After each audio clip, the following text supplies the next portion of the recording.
Have you ever noticed how your mind sometimes argues just to feel right? Or how, in the middle of a conversation, you stop listening, not to understand, but to defend? We all do it. Our thoughts twist and turn to protect our sense of certainty, creating quiet illusions that feel like truth. Hello there, and welcome to the Sleepy Mind Lab. I'm really glad you're here tonight. This is a space for gentle thinking, where we slow down, look inward, and notice the small patterns that shape the way we see the world. Before we begin, I'd love to know where you're listening from and what time it is for you right now. It's always a quiet joy to see how this little community stretches across the world, all listening under different skies. And if these calm reflections help you drift or think a little deeper, consider liking this video and subscribing. It helps more thoughtful souls find their way here. Now, take a deep breath. Let the day loosen its hold. You don't need to agree or remember anything. Just listen, and let your mind drift through the quiet mistakes that make us all human. The straw man, when we argue with shadows. Have you ever had someone twist your words in an argument? You say something reasonable, but they repeat it back in a way that sounds silly or extreme, and suddenly you're defending an idea that isn't even yours. That's what psychologists call the straw man fallacy. It happens when someone changes another person's words just enough to make them easier to attack. Imagine saying, "I think we should be more careful about what we eat," and hearing, "So you want everyone to stop eating meat forever." That's a straw man. Instead of responding to your real thought, the other person builds a weaker version of it, like a scarecrow made of straw, and knocks that version down instead. It feels like winning, but it's really avoiding. We do this more often than we realize. Sometimes we don't want to admit that the other person has a point. Sometimes we just feel tired or defensive. So our mind quietly edits their words into something easier to reject. You can even catch yourself doing it silently, twisting someone's opinion in your head until it fits your story about them. It's a way to protect the ego from discomfort. But understanding only grows when we stop arguing with the shadow and start listening to the real voice behind it. Next time a conversation feels heated, pause and ask, "Is this really what they meant?" That small moment of curiosity might save both of you from fighting ghosts. Ad hominem, when we attack the person, not the point. Have you ever disagreed with someone and, instead of responding to what they said, you found yourself judging them? Maybe you thought, "You're just saying that because you're selfish," or, "What do you know?" You've failed before. That's the ad hominem fallacy. It means, to the person. It happens when we attack someone's character instead of their idea. It feels natural. When a statement makes us uncomfortable, it's easier to focus on the speaker than the message. If we can find something wrong with the person, we don't have to think too hard about whether they might be right.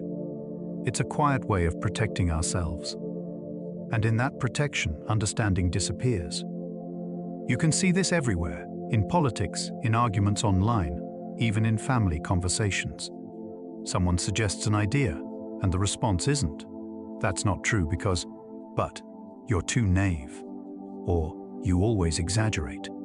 The debate stops being about truth and becomes about pride. What's interesting is that we even do this inside our own heads. When we make a mistake, instead of saying, "That action was wrong," we say, "I'm so stupid." That's a kind of ad hominem against ourselves. It hurts more than it helps. We punish instead of learning. But we can practice a gentler way. When someone says something that annoys you, try separating the message from the messenger. Ask, if someone else said the same words, would I still disagree? Sometimes the answer surprises you. Truth doesn't need a perfect person to carry it. Sometimes it travels through imperfect voices, including our own. And when we stop fighting the person, we finally have the space to listen to the thought, appeal to emotion, when feelings pretend to be facts. Have you ever believed something simply because it felt right? Maybe a story brought tears to your eyes, or a speech filled you with anger, and for a moment, that emotion felt like proof. That's the appeal to emotion fallacy. It happens when we mistake feelings for evidence, when the warmth, fear, or sadness inside us starts to sound like the voice of truth. Our minds do this because emotions are ancient messengers. Long before logic evolved, feeling was how we survived. Fear told us to run, love told us to stay close, and pride told us to keep trying. But those same instincts can trick us when we're trying to think clearly. A touching story might not make a claim true. A frightening message might not mean danger is real. Advertisers know this. They show us smiling faces and say, "You deserve this." Politicians know it too. They warn us of threats, and we believe them before we even check the facts. Even in relationships, we use emotion as proof. You hurt my feelings, so you must be wrong. But feelings only tell us how something feels, not whether it's true. The gentle cure isn't to silence emotion, it's to walk beside it. When something stirs your heart, pause and notice it. Ask softly, is this true, or does it just feel true? Sometimes they're the same, sometimes they're not. It's in that small pause that wisdom lives, between what we feel and what we know. The next time you hear a claim that makes your heart race, take one deep breath before believing it. Let the feeling pass through, like a wave that rises and fades. If the thought is still standing when the emotion settles, it might be real. And if it isn't, it will quietly dissolve, leaving you calm and clear once again. False dilemma, when we forget the gray between black and white. Have you ever told yourself that you only have two choices? Stay or leave, succeed or fail, love or be alone? That's the false dilemma fallacy, when the mind quietly closes every door except two, and calls that clarity. It feels comforting at first. Two options make the world simple and safe. If things are black and white, then at least we know where we stand. But reality doesn't live at the edges. It's made of endless shades in between, small possibilities, half-truths, changing feelings, shifting outcomes. We do this to protect ourselves from uncertainty. The mind fears confusion, so it narrows life down to something it can manage, but that safety comes at a cost. It makes us impatient with nuance and unkind to ourselves. We say, if I can't fix everything, I've failed. Or, if they disagree, they must be against me. That tight framing turns everyday life into a contest when it's really a conversation. You can practice seeing the gray. When you feel trapped between two choices, whisper, maybe there's another way. Even if you can't see it yet, that sentence opens space. And space is where calm begins. Sometimes the truth is that both sides hold a piece of what's real. You can love someone and still need distance. You can be uncertain and still move forward. The world isn't a coin to flip. It's a canvas of color that changes with the light. When you start to see life in shades instead of sides, something inside you relaxes. You realize you were never meant to choose between black and white. You were meant to see how beautifully gray the world has always been. Confirmation bias, when we only see what we believe. Have you ever noticed that once you believe something, you start finding proof of it everywhere? You buy a new car and suddenly see the same model on every street. You decide someone doesn't like you, and every glance they give seems cold. That's confirmation bias, the mind's quiet habit of noticing what agrees with us and ignoring what doesn't. It's not a sign of weakness. It's how the brain keeps us from drowning in information. Every second, millions of details reach us, sounds, faces, words, emotions. To survive, the mind filters them, keeping what fits our story and discarding what challenges it. But over time, those filters build walls. We start living inside our own version of the world, where everything we see confirms what we already think. You can spot it in yourself when you argue online or talk about politics with a friend. If someone shares evidence that doesn't fit your view, you might feel a small flash of irritation, a mental no. That's your bias defending its comfort zone. And the strange thing is, it feels rational. We tell ourselves, I'm just being logical, while our logic quietly serves our emotion.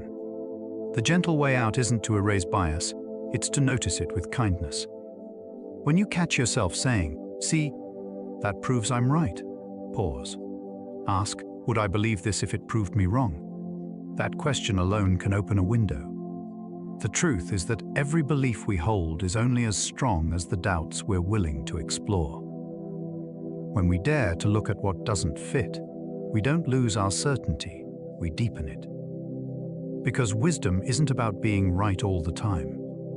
It's about being open enough to let reality change your mind. The halo effect, when one good thing colors the rest. Think about the last time you met someone and instantly liked them.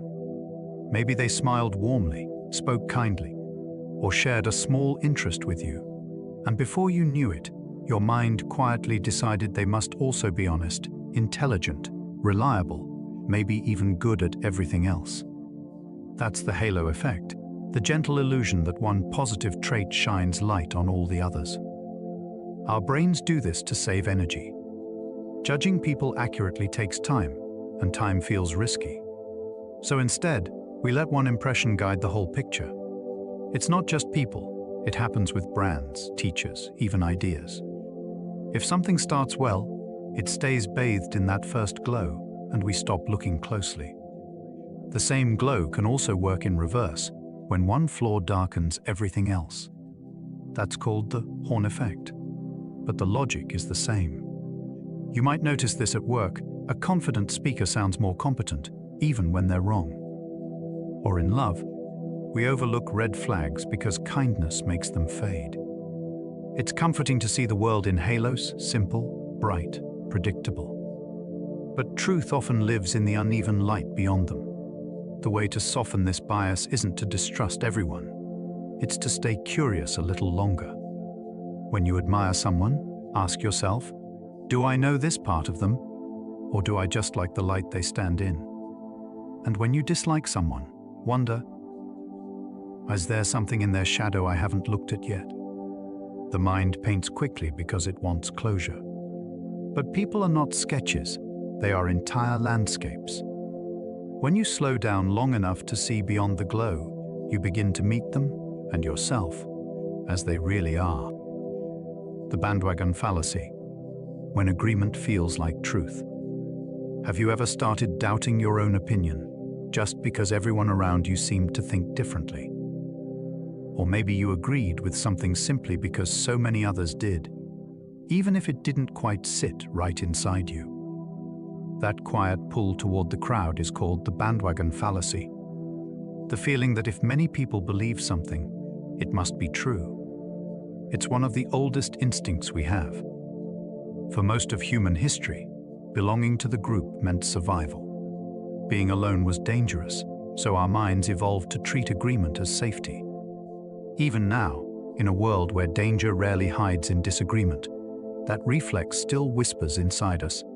If everyone thinks it, maybe I should too. You see it online every day, trends, viral ideas, outrage that spreads faster than thought. A few voices grow loud, and suddenly it feels like the whole world has chosen a side. The mind mistakes volume for truth and repetition for reason. We stop asking, does this make sense? And start asking, who else believes it? But truth isn't a democracy. It doesn't gain weight by counting votes. Sometimes the quietest opinion in the room is the one closest to reality. When you feel the pressure of agreement, pause for a second before joining in. Notice what part of you wants to belong and what part of you wants to know. They aren't enemies, they just serve different needs. Belonging keeps you safe, curiosity keeps you honest. It's okay to stand slightly apart, to think slowly while others rush ahead. You don't have to reject the crowd, only remember that you have your own voice. And when the noise fades, that voice might be the one that still makes sense. The sunk cost fallacy. when we stay because we've already stayed too long. Have you ever kept watching a movie you didn't like, just because you'd already watched an hour of it? Or stayed in a job, a project, even a relationship, because you'd already invested so much time or effort?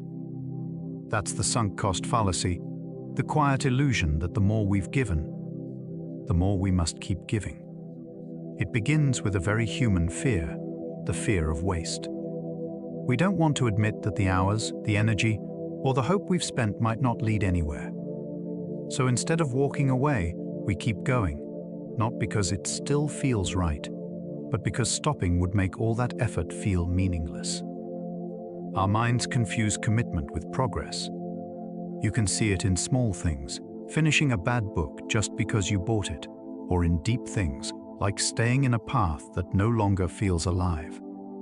We tell ourselves, "I can't quit now. I've come too far." But that thought hides a painful truth. Continuing doesn't make the past more valuable. It just risks adding more time to what's already lost. The gentle way out of this trap is to shift the question. Instead of asking, "What have I already spent?" ask, "What do I still want?" The past is already paid for in money, in time, in emotion. You don't owe it anything more. Every moment ahead is a new currency.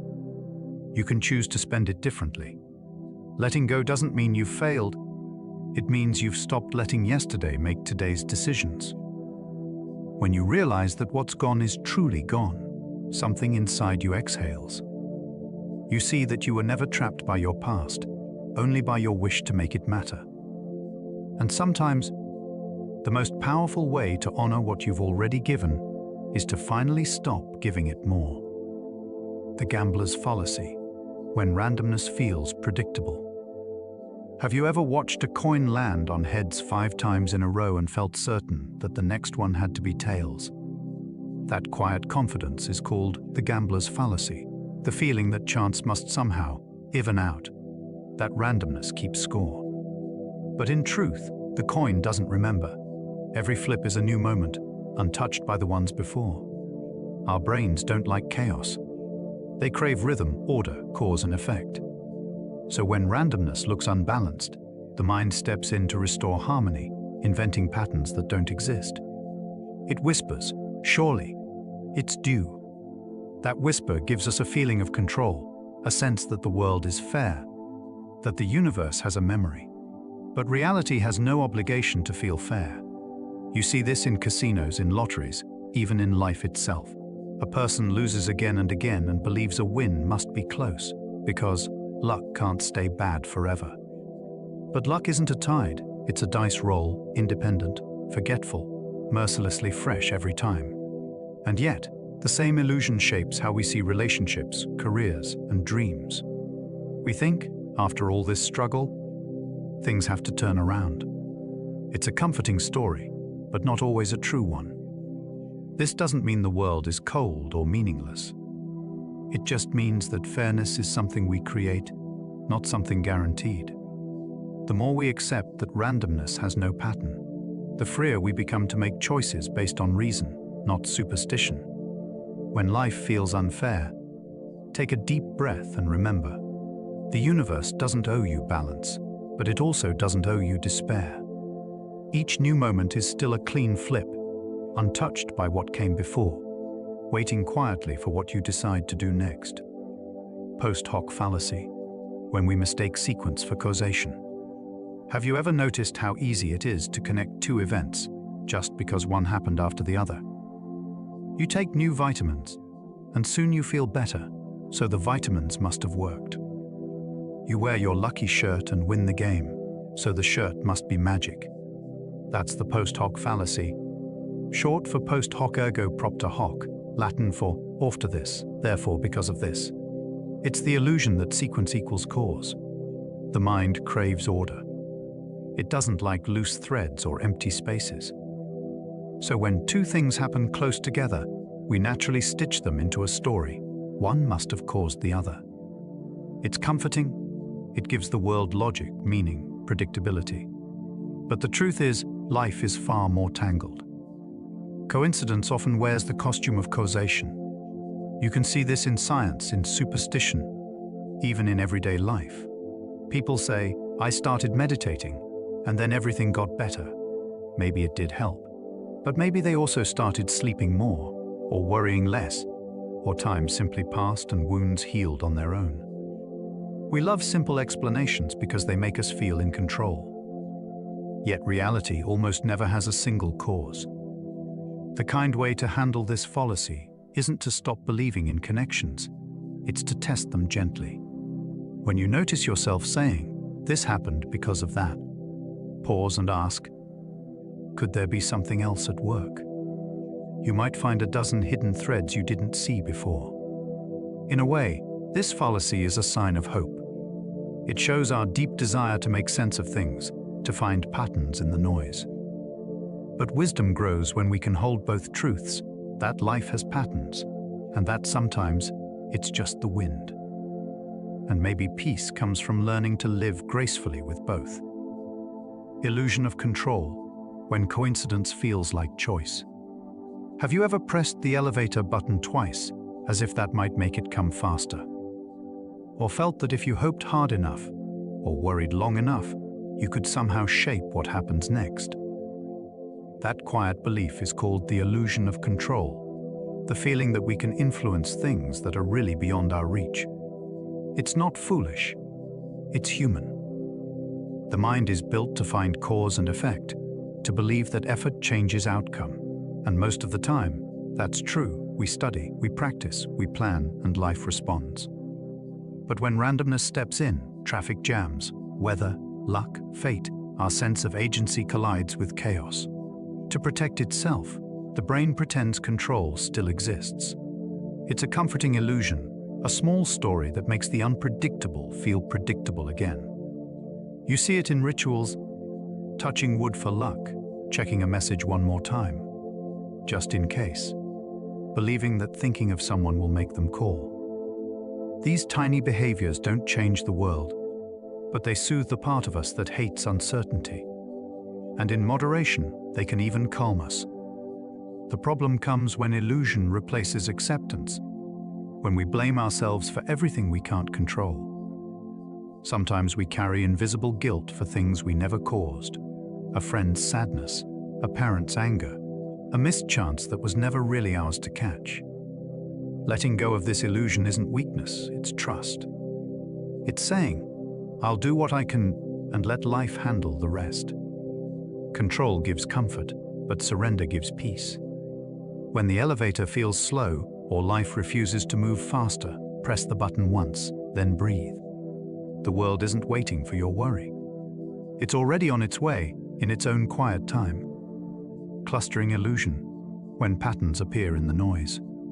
Have you ever looked up at the stars and seen shapes? A hunter, a bear, a pair of lovers frozen in light. Or noticed coincidences piling up and thought, something must be guiding this. That's the clustering illusion, the mind's gentle habit of finding patterns in randomness, even when none exist. It happens because the brain is a storyteller. Its job is to connect dots, to weave meaning from chaos. This ability once kept us alive. Our ancestors survived by noticing rustling patterns in the grass and guessing it was a predator. So now, even in safe, modern life, the same ancient instinct hums beneath our thoughts. We see faces in clouds, luck in streaks, messages in coincidences. Sometimes it feels magical, like the universe is whispering. Other times, it can turn anxious. We start to think everything is a sign, that random events are somehow aimed at us. Our pattern-seeking mind becomes overprotective, spinning stories from static. And yet, it's easy to see why. Meaning gives comfort. Randomness feels cold. You can practice noticing this illusion with gentleness. When you start connecting dots, pause and ask, do these things really relate? Or am I drawing the lines myself? Often, you'll find the world wasn't sending a message. You were simply listening for one. But that's not a flaw. It's a kind of beauty.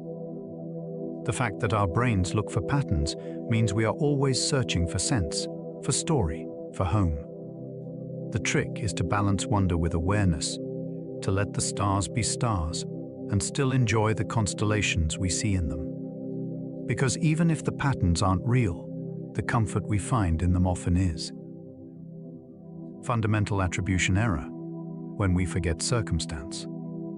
Have you ever watched someone act rudely and thought, "What a terrible person," but when you did something similar, you told yourself you were just having a bad day? That's the fundamental attribution error, the quiet bias that makes us judge others by who we think they are, but ourselves by what we were going through. It's an easy mistake to make. When we look at someone else, all we can see is the behavior, not the stress, not the fear, not the 100 small pressures pressing on them from behind the curtain. So our minds fill in the blanks. They're careless. They're selfish. They're lazy. But when we make the same mistake, we feel every reason inside us, the tiredness, the misunderstanding, the moment that went wrong. We excuse ourselves because we know our story. We condemn others because we don't know theirs. This bias creates a world that feels harsher than it is. It makes strangers seem colder and the world less forgiving. But if we pause and remember that everyone is living a day we can't see, that judgment softens into empathy.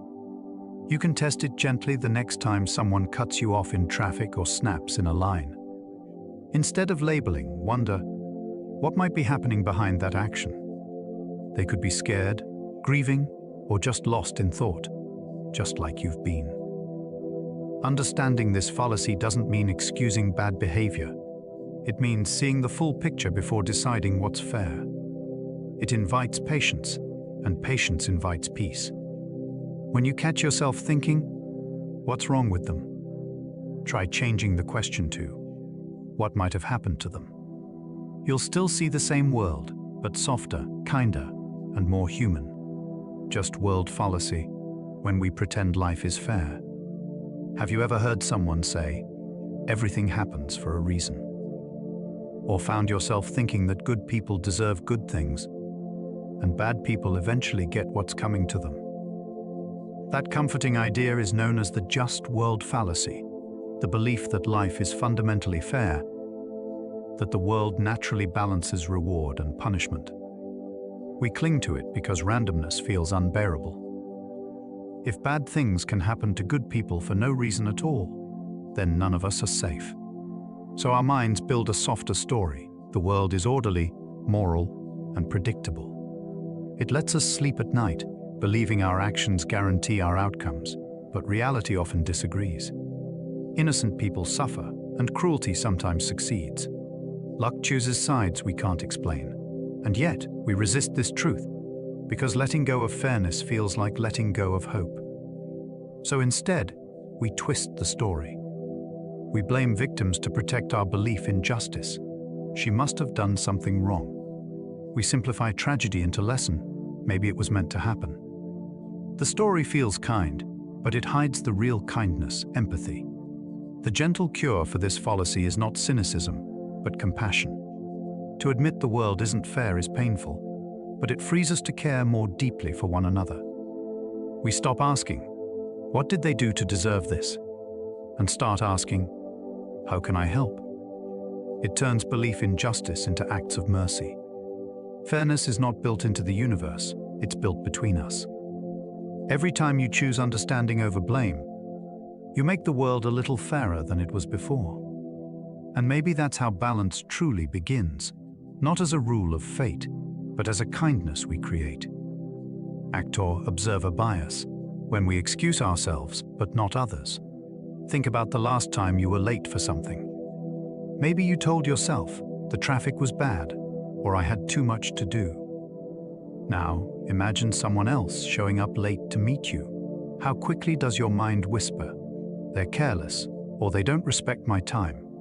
That quiet shift in judgment is called the actor-observer bias, when we explain our own behavior by circumstance, but explain others' behavior by personality. It's not hypocrisy.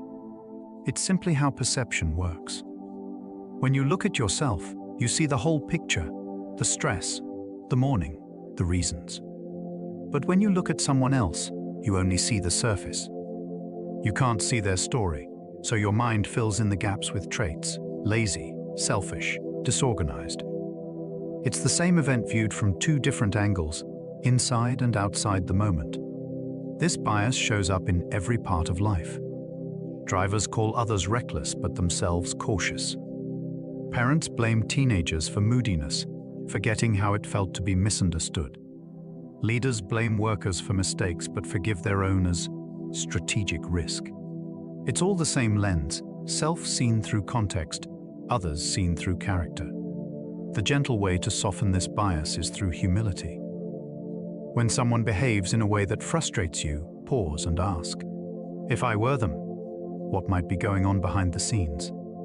And when you excuse yourself, ask, would I give this same grace to someone else?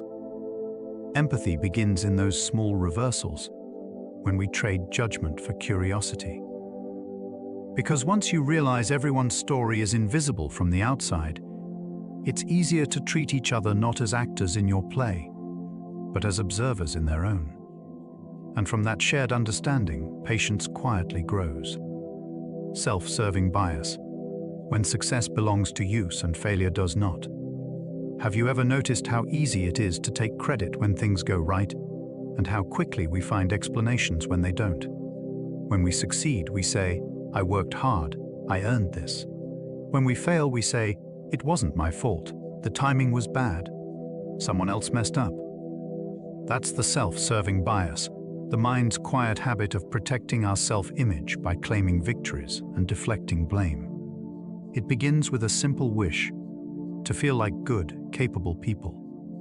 The world is unpredictable, and self-esteem is fragile, so the mind acts like a small guardian, rewriting stories to keep us safe from shame. The problem is, this guardian can make us blind. When we only see ourselves as the hero, we stop learning from our mistakes. When failure is always someone else's fault, growth has nowhere to land.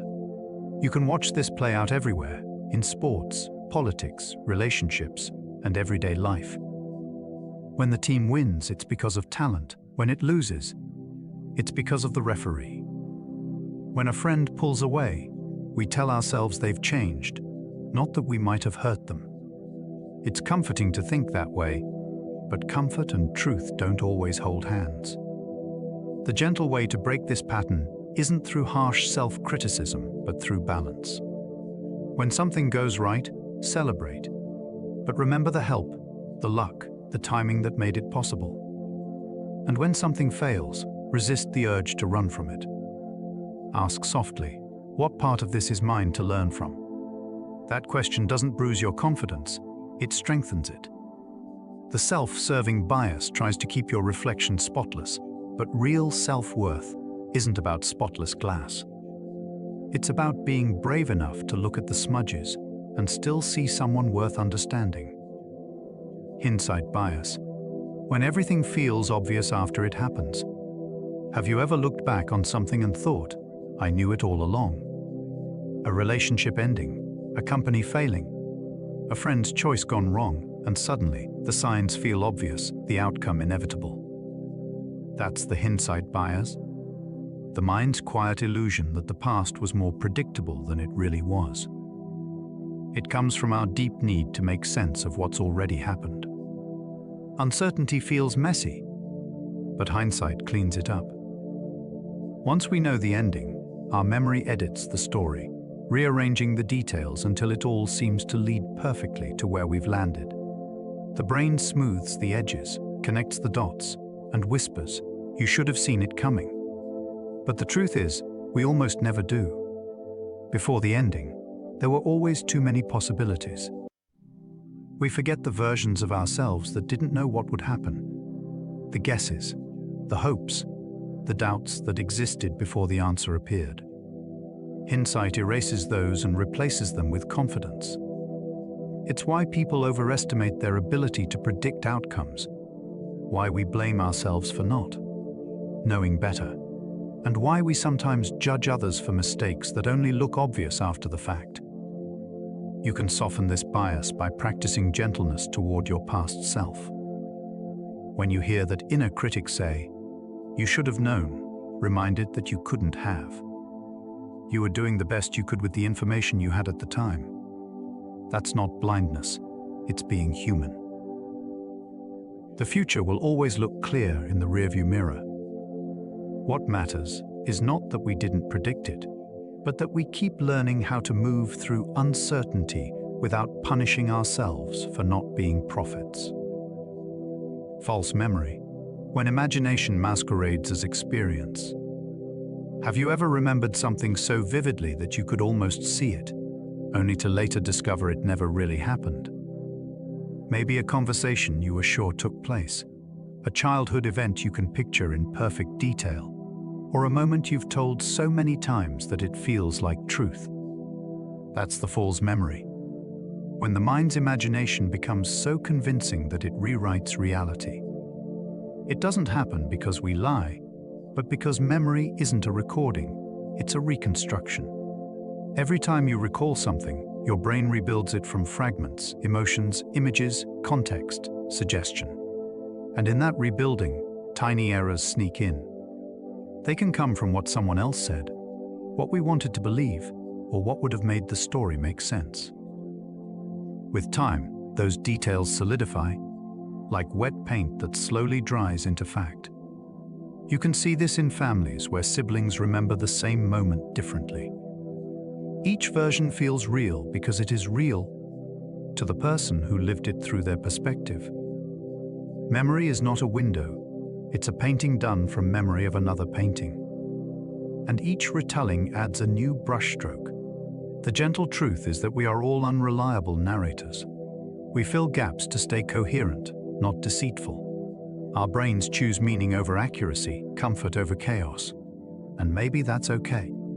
Not every false memory is harmful. Some help us keep a sense of continuity, of who we think we are.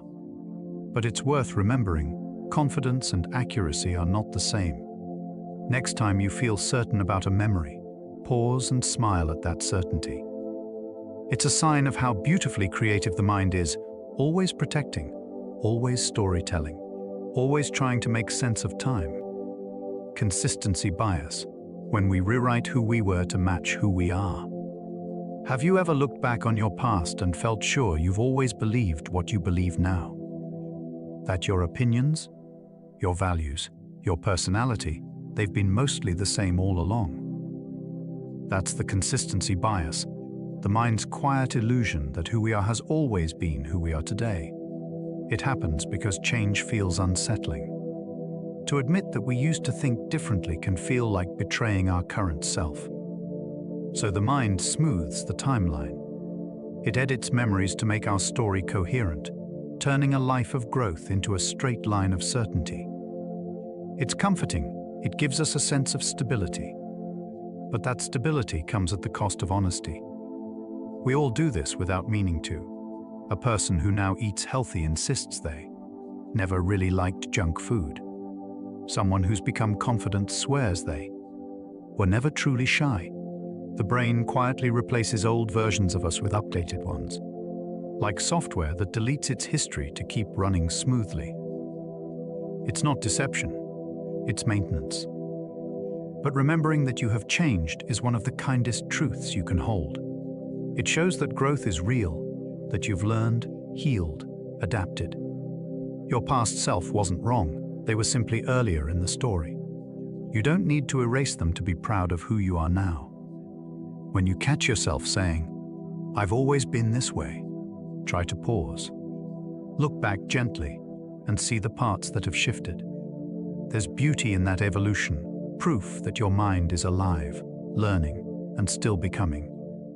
The thread that runs through your life isn't consistency, it's continuity, the art of changing while still remaining you. Misattribution. When we remember feelings but forget sources.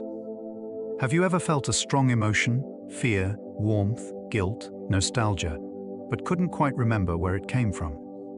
Maybe a song made you sad for reasons you couldn't name. Or you disliked someone the moment you met them without knowing why.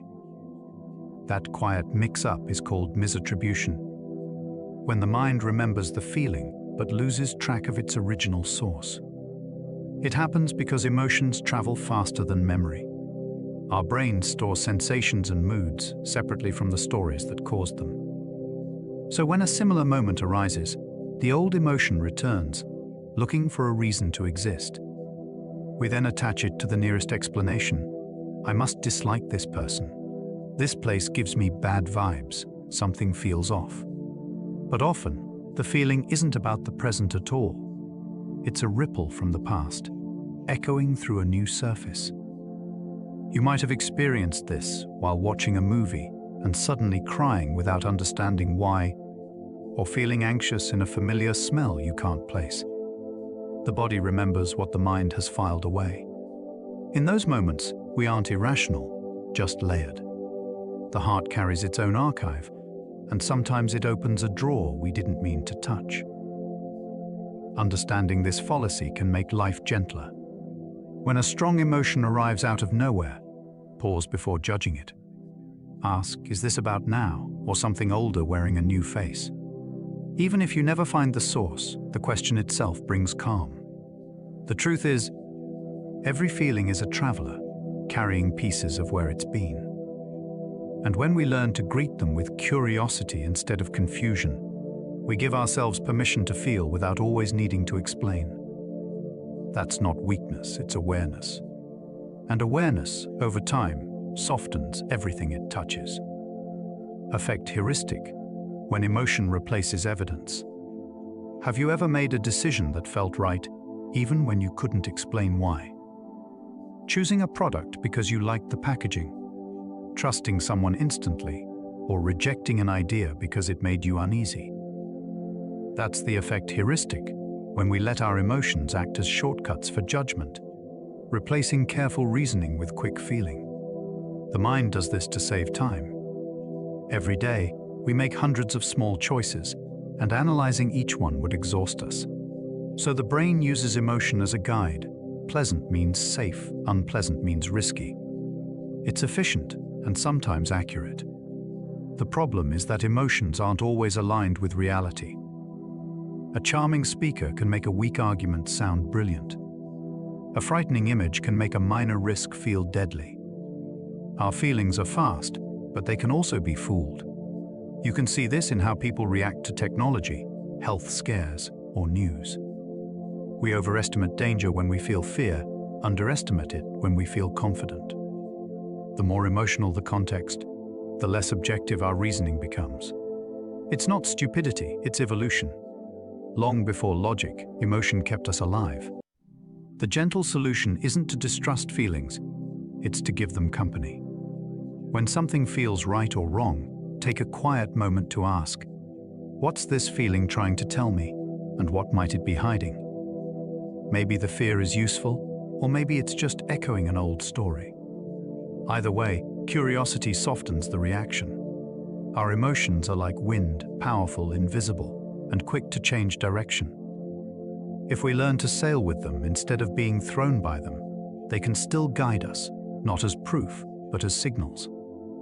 And in that balance between feeling and fact, wisdom slowly grows. Appeal to fear when threat feels like proof. Have you ever been convinced to agree with something because it scared you not to? Maybe a headline warned you that disaster was coming, or someone said, if you don't act now, something terrible will happen. That's the appeal to fear, when fear itself becomes the argument. It doesn't offer evidence, it offers anxiety, and anxiety can sound very persuasive. The mind evolved to treat fear as truth. For early humans, caution kept us alive. If you heard a rustle in the dark, assuming danger was safer than waiting for proof. That ancient reflex still lives in us, even though most of our fears now come through screens instead of forests. When something scares us, the brain doesn't pause to analyze, it reacts. It prepares the body to run or fight, not to think. And once fear enters a conversation, reason tends to step quietly out. This fallacy shows up everywhere, in politics, marketing, social media, even in relationships. It sounds like, if you don't support this, you'll be unsafe. Or, if you don't buy this, you'll regret it. Fear turns uncertainty into urgency, tricking us into mistaking alarm for awareness. The gentle way to calm it is not to deny fear, but to question it. When you hear something frightening, breathe and ask, is this true, or just meant to make me feel afraid? That pause returns control to your mind. Fear might still sit beside you, but it won't drive the car. You don't need to silence fear, it's only trying to protect you. But protection built on panic isn't safety, it's stress. Real safety grows from clarity, from knowing what's real and what's imagined. And when you can tell the difference, the noise softens and life becomes quieter, calmer, and far less frightening. Wishful thinking, when desire dresses as logic. Have you ever believed something simply because you wanted it to be true? Maybe you thought, everything will work out somehow, even when you had no evidence. Or you trusted that someone would change, that luck would arrive, that tomorrow would be different, not because reason said so, but because hope did. That gentle illusion is called wishful thinking, when desire puts on the costume of logic. It's one of the most human fallacies. The mind doesn't just seek truth, it seeks comfort. And sometimes, comfort wins. Believing in a good outcome gives us courage, even when facts don't. It calms the heart, helps us move forward, and makes uncertainty bearable. But if we let hope replace honesty, it can quietly blind us. We stop preparing for hard realities. We confuse optimism with evidence. And when things don't unfold the way we imagined, the disappointment feels twice as heavy. You can see it everywhere, in love, in health, in dreams. We overlook warning signs because we're in love with the story of how it might end. We ignore odds because we want to believe we'll be the exception. It's not weakness, it's tenderness. Hope is a necessary light. It just shines best when it's guided by truth. The gentle balance is this: keep hope, but hold it loosely. Let it inspire action, not replace it. When you catch yourself thinking, it has to work out, ask, what if it doesn't? And what can I do if it doesn't? That question doesn't kill optimism, it makes it wiser. Wishful thinking is a dream pretending to be a plan. Real peace comes when you let your dreams stay dreams, beautiful, motivating, but anchored to the quiet strength of reality. Projection, when we see ourselves in others. Have you ever been sure that someone disliked you, only to realize later they never did? Or accused someone of being selfish, and then noticed that you were the one holding back kindness? That's projection, when the mind quietly takes something from within us and places it onto someone else. It's not lying, it's self-protection. The human mind struggles to face its own contradictions. When we feel something we don't want to admit, jealousy, guilt, fear, anger, the easiest way to escape it is to imagine it belongs to someone else. We say, they're judging me, when we are the ones judging ourselves. We say, they don't care, when maybe we're the ones pulling away. It's a gentle trick, and it works, at least for a while. Projection is common in relationships. When we love, we see our best qualities reflected back. When we're afraid, we start spotting our insecurities in others. The world becomes a mirror, and we mistake the reflection for reality. That's why some people seem to trigger us so deeply, not because they are wrong, but because they remind us of something unresolved inside. The kind way to handle projection is with curiosity, not guilt. When someone bothers you, pause and ask, what part of me recognizes this so clearly? Often, discomfort is the mind's way of saying, look here, this is yours too. And when you find that part, you can meet it with compassion instead of blame. The more we own what's ours, the less we need to assign it to others.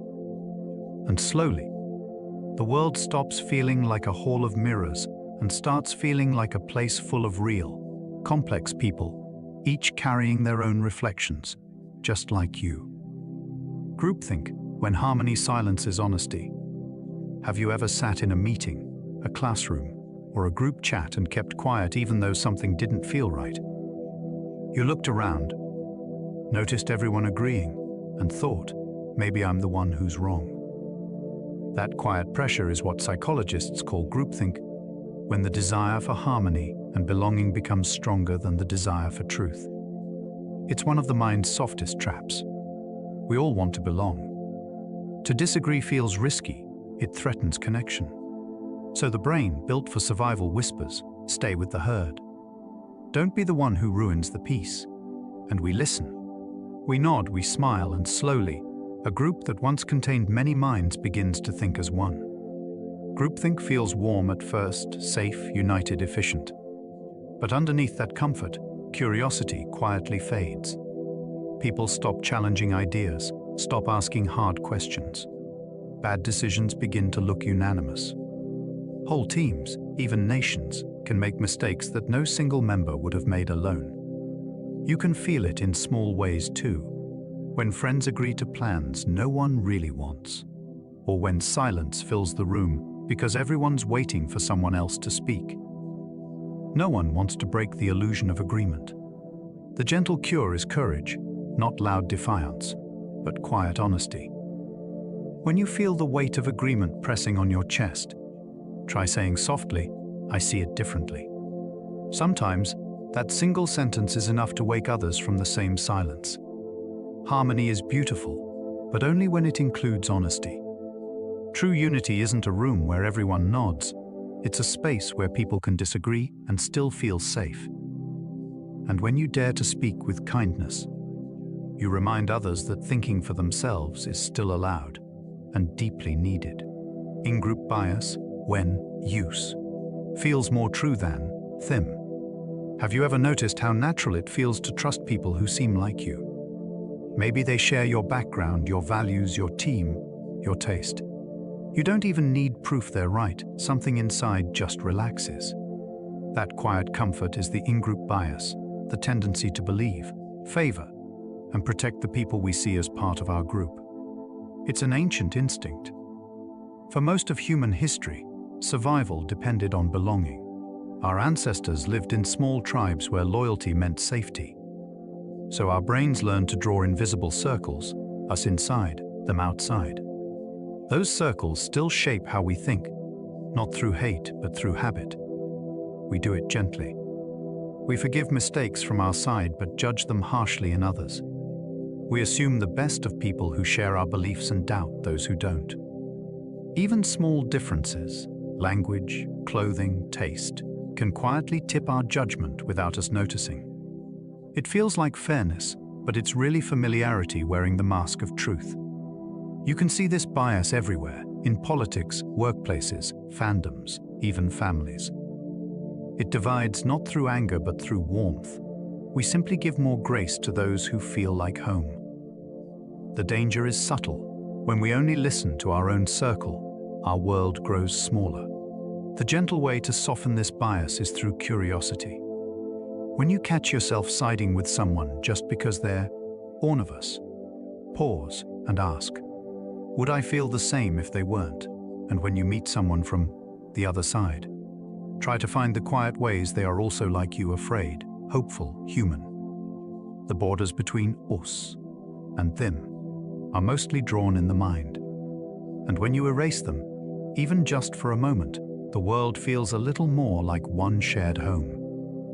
Outgroup homogeneity, when we flatten them into one shape. Have you ever caught yourself saying, people like that are all the same? It might be about a political group, a generation, a culture, or even a social trend. That thought, quiet, automatic, and often unnoticed, is the outgroup homogeneity bias. It happens when our minds blur the differences within another group, seeing them as one single shape instead of a collection of unique individuals. It's the mirror image of the in-group bias. Inside our own circle, we notice nuance, every opinion, every personality, every shade of difference. But outside it, we lose detail. We flatten the complexity of others into a stereotype because it takes less effort to manage. The mind prefers simplicity to uncertainty, categories to chaos.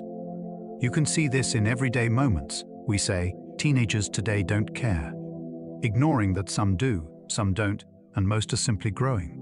We say, they all think the same, forgetting that they are as varied as we are. It's not cruelty, It's laziness mixed with fear. Understanding someone deeply means lowering your guard, and the mind sometimes confuses curiosity with danger. But the world grows softer when we remember that every they is made of countless eyes, each with their own story, joy, and contradiction. The easiest way to undo this bias is to meet individuals, not categories. Have a conversation, ask a question, listen long enough for surprise. Every time you meet one real person behind a label, the label itself loses power. When you catch yourself saying, "They're all like that," try to pause and imagine faces instead of groups. See the different eyes, voices, lives. The moment you do, the illusion of sameness fades, and what's left is something far truer, a world filled with others who are, at heart, just as complicated as you. Authority bias, when power sounds like wisdom. Have you ever agreed with someone simply because they seemed confident, experienced, or important? Maybe a teacher, a boss, a doctor, or even a celebrity made a statement, and before you had time to think, you nodded along. That quiet reflex is the authority bias, the mind's tendency to give extra weight to opinions that come from people who appear powerful or knowledgeable. It starts from a good place. We can't know everything, so trusting authority helps us navigate life. For most of human history, wisdom was passed down by elders, leaders, and specialists. Listening to them kept us safe. But somewhere along the way, trust turned into surrender. The moment someone wears a title, holds a microphone, or speaks with certainty, we stop questioning, not because we're weak, but because questioning feels like disrespect. Authority bias doesn't just belong to followers, it can live in the powerful too. When people are believed without challenge, they may mistake confidence for correctness. It's how errors grow large, unchecked by honest doubt. History is full of smart people who were wrong, but followed anyway. And the more people agree, the safer it feels to stop thinking for ourselves. The gentle way to soften this bias isn't rebellion, it's awareness. Respect expertise, but remember that authority is not infallibility. Even the wisest voice is still human, still guessing, still learning. When you hear something that sounds certain, pause and ask, "Would I believe this if someone else said it?" That small question keeps your mind free while your heart stays open. True respect isn't blind obedience, it's shared honesty. The best teachers, leaders, and mentors don't ask us to believe them, they invite us to think with them. And when we do, knowledge becomes conversation, not command. Belief perseverance, when evidence fails to move us. Have you ever held on to a belief, even after realizing the evidence no longer supported it? Maybe it was an assumption about someone's character, a childhood story, or a theory you once felt sure of. Even when new facts appeared, they didn't seem to change much inside you. That's belief perseverance, the mind's quiet resistance to letting go of what once felt true. It happens because beliefs aren't just ideas, they're part of our identity.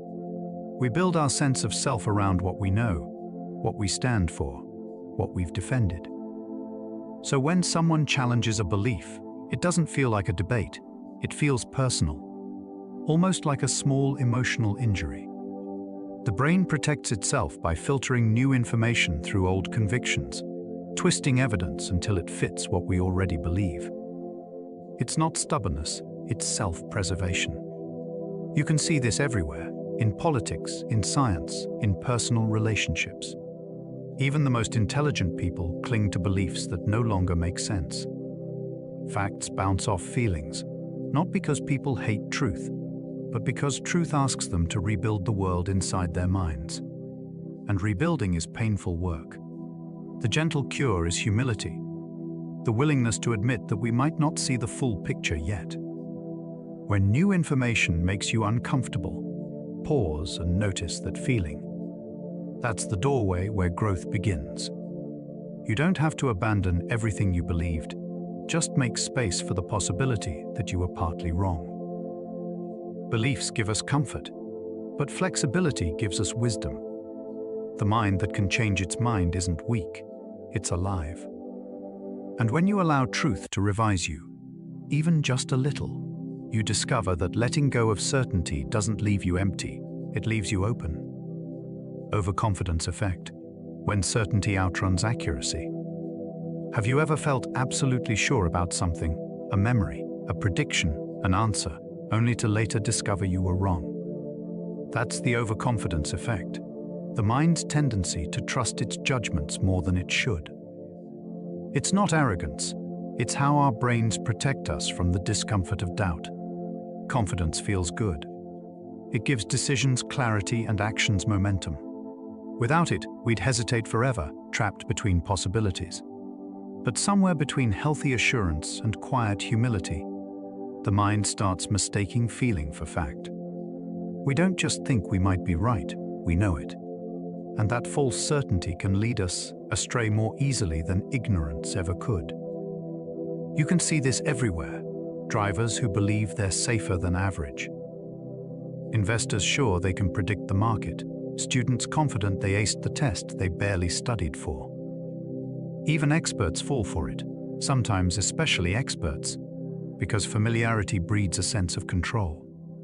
But the world is full of variables we can't see, details we can't hold, futures we can't predict. Confidence is louder than truth, and the brain loves a strong voice. The gentle way to soften this bias isn't to stop trusting yourself, it's to keep a little space for uncertainty. Next time you feel sure, whisper to yourself, I might be right, but I could be wrong. That small sentence doesn't weaken your belief, it refines it. The mind that leaves room for error learns faster, listens longer, and recovers quicker. Because wisdom doesn't grow from being right, it grows from noticing when you're not, and adjusting with grace. So when certainty swells inside you, smile at it. Confidence is a good companion, but not a reliable map. Let it walk beside you, just don't let it lead the way. Dunning-Kruger effect, when ignorance feels like expertise. Have you ever met someone who spoke with absolute confidence about a topic they barely understood? Maybe you've done it yourself? Explaining something, feeling certain, only to realize later how much you didn't know. That's the Dunning-Kruger effect, when limited knowledge gives the illusion of mastery, and true expertise humbly doubts itself. It happens because understanding isn't a line, it's a curve. When we know very little, everything seems simple. We see the surface and mistake it for depth. The more we learn, the more complexity appears, and confidence drops sharply. Eventually, as wisdom grows, confidence returns, but quieter this time, slower, more aware of how much it doesn't know. The beginner's confidence feels bright and loud. I get it, this makes sense. But experts often sound cautious, full of maybes, and it depends. Not because they're unsure, but because they've seen the edges of the map, where certainty fades into mystery. This fallacy doesn't mean the inexperienced are foolish. It means the mind mistakes familiarity for understanding. Learning the first few rules of a game feels like knowing how to win it. Reading a few headlines feels like knowing the world.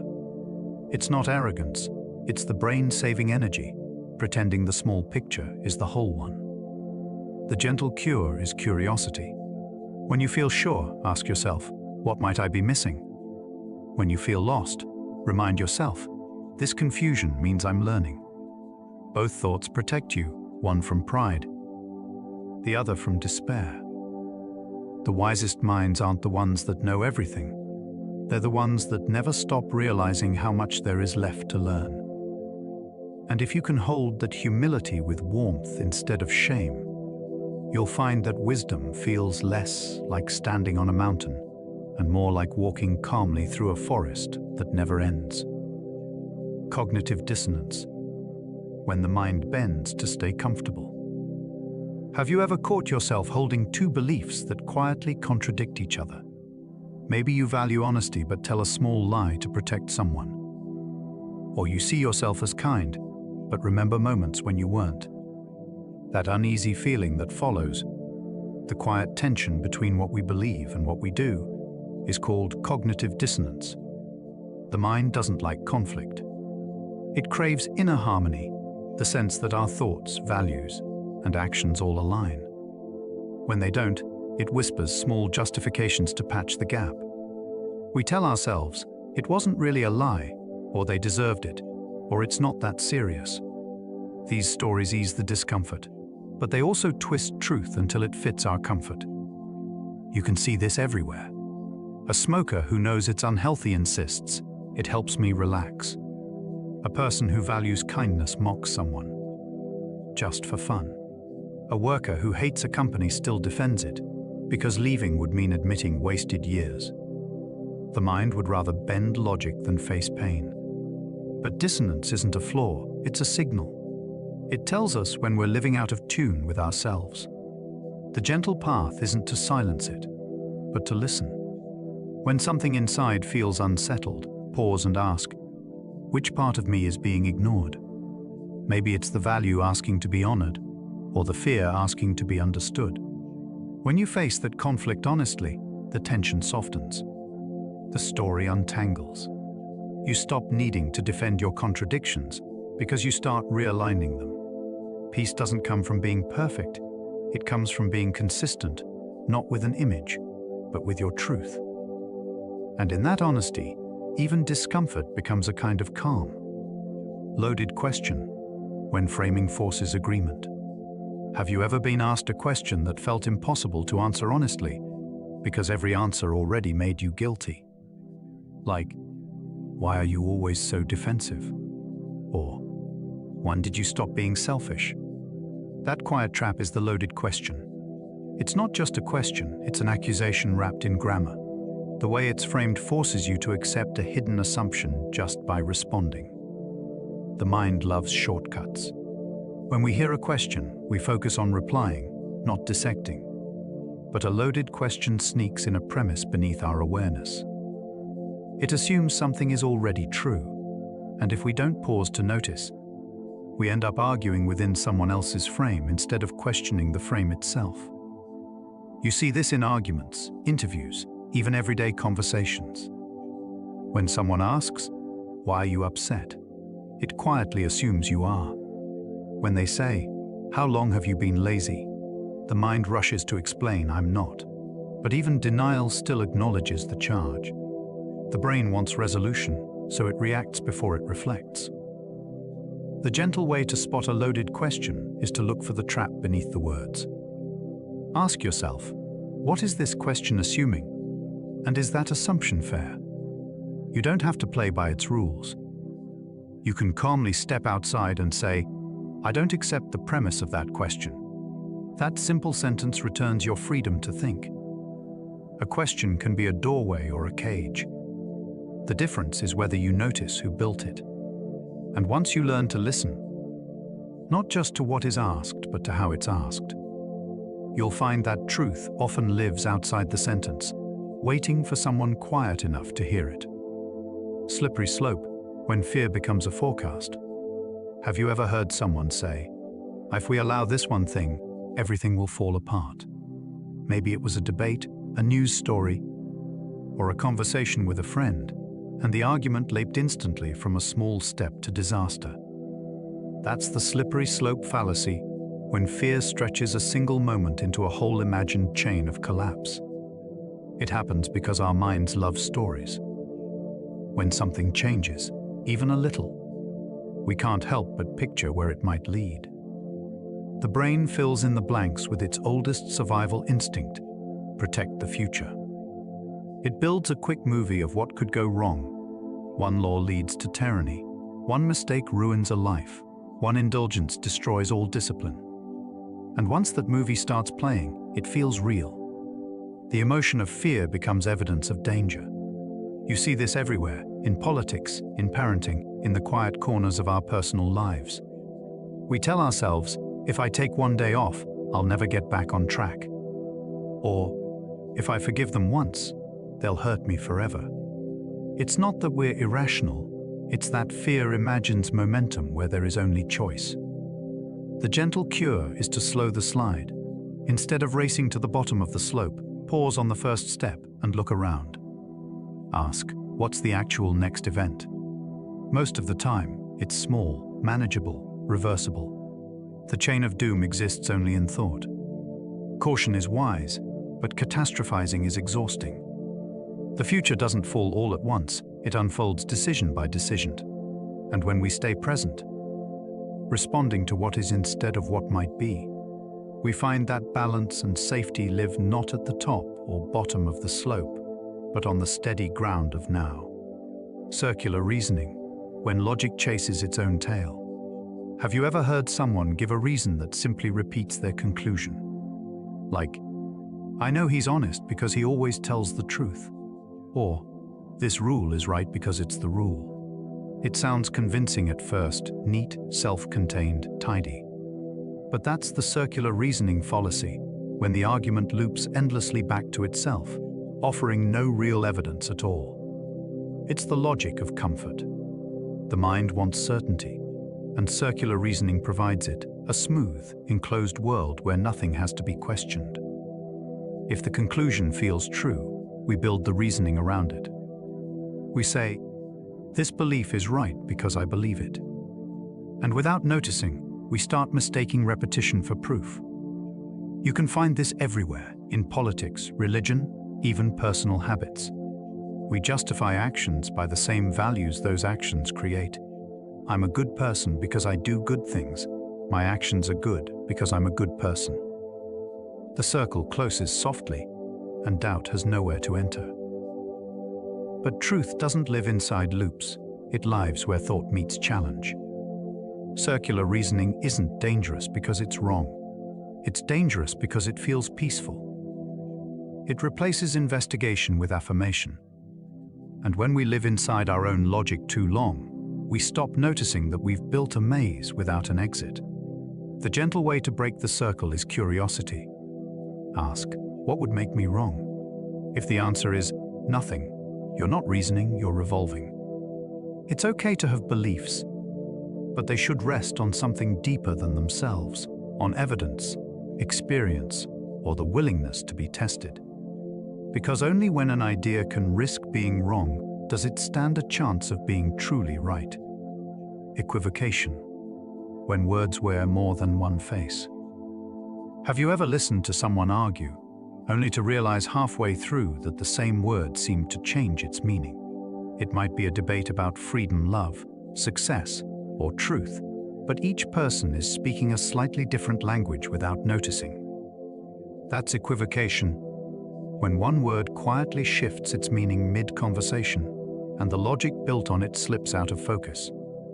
It's one of the mind's subtler fallacies. Because words are symbols, not truths, they stretch and bend depending on who holds them. When someone says, freedom, they might mean personal choice, while another hears moral responsibility. Both are right in their own frame, yet the discussion feels like disagreement. The illusion isn't in the intent, it's in the unspoken assumption that everyone is using the same map. Equivocation thrives in complexity. Advertisers, politicians, and even our own thoughts sometimes rely on it. We say, this product is natural, but what does natural mean? We say, I deserve happiness, but define deserve differently depending on our mood. The brain loves these ambiguities because they make contradictions feel consistent. You can notice this fallacy when an argument sounds polished but slippery, when words glow with emotion but fade under scrutiny.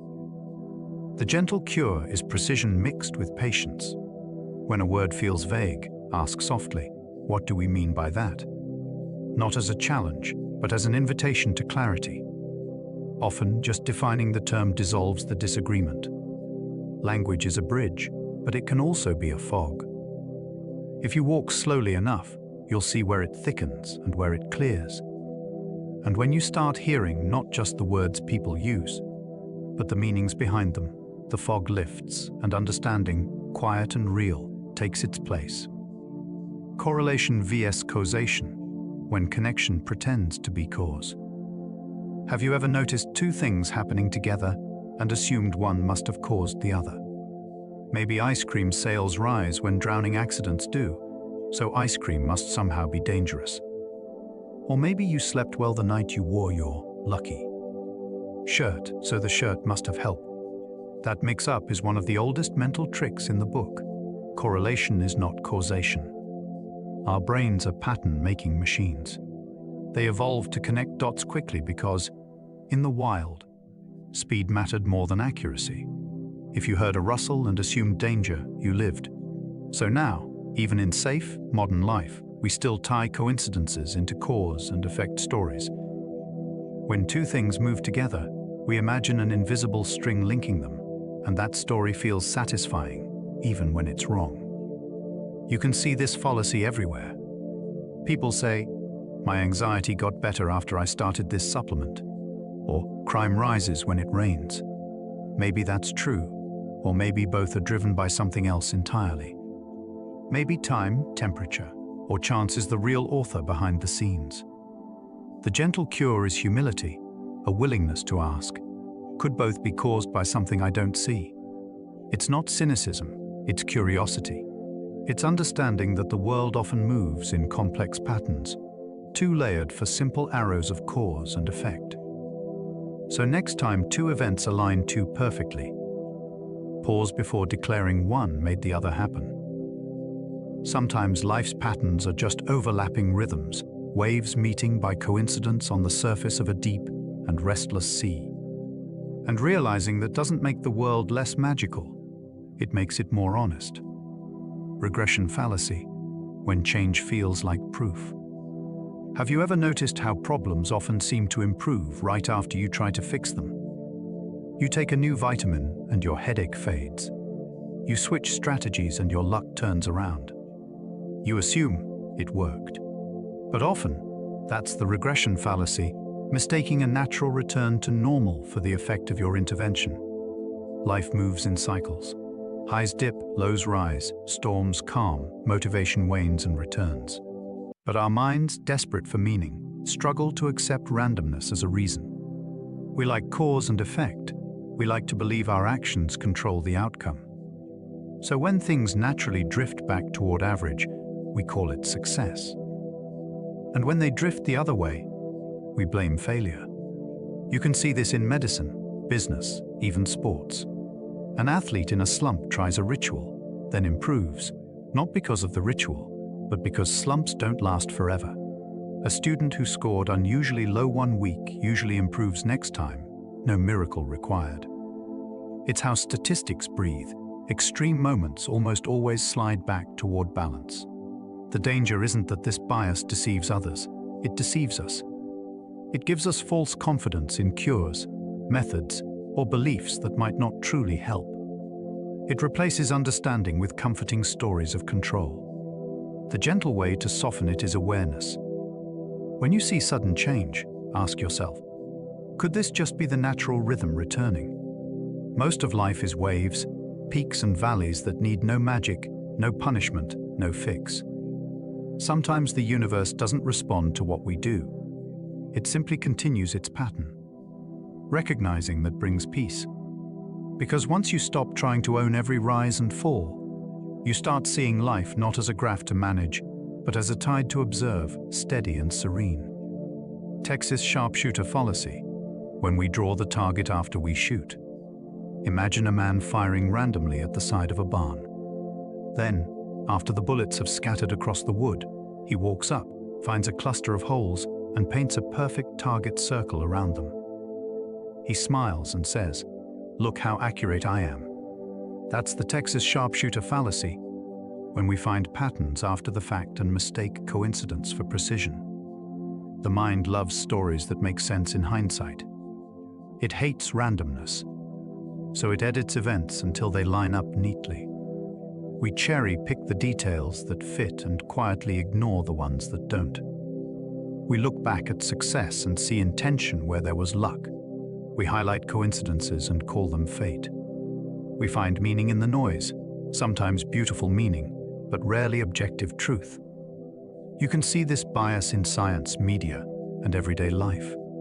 When someone says, "These symptoms always appear together, so they must be connected," or "I knew this would happen," look at the signs. They're often drawing the target after the shots were fired. They're starting with a conclusion and then circling evidence to fit it. We do it because it feels good. It gives chaos a narrative. It lets us believe we were right all along. But the danger is that it turns discovery into decoration, a picture painted over coincidence. The gentle way to avoid this is to remember timing. Ask, did I predict this before it happened, or only after? Truth can withstand prediction. Coincidence only survives reflection. If the target appears after the bullet, it might be art, but it isn't accuracy. Still, there's comfort in this fallacy's beauty.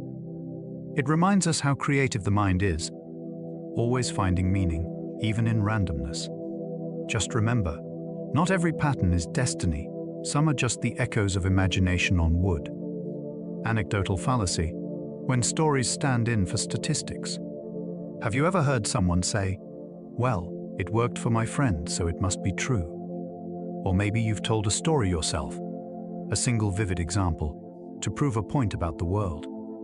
That quiet leap from one story to universal truth is called the anecdotal fallacy. It's when we let personal experience outweigh collective evidence. It's easy to understand why.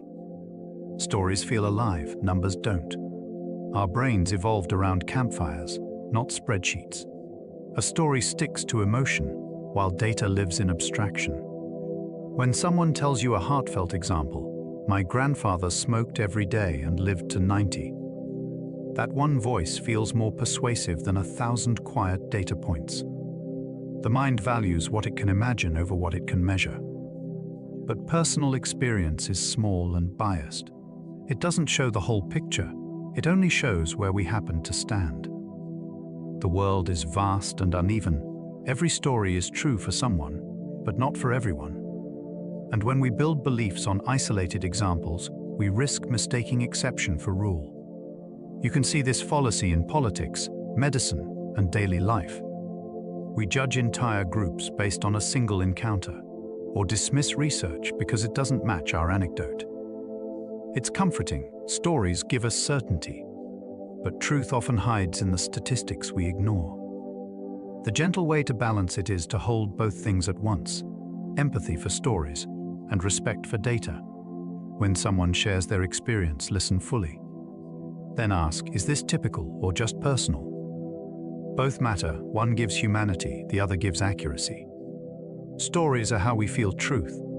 Statistics are how we confirm it. When they walk together, understanding becomes whole, both heart and reason, gently hand in hand. Defensive attribution, when we blame to feel safe. Have you ever heard of something terrible happening to someone? An accident, a loss, a mistake, and felt a small, guilty thought rise. They must have done something wrong. You didn't mean to judge, it just made the story easier to bear.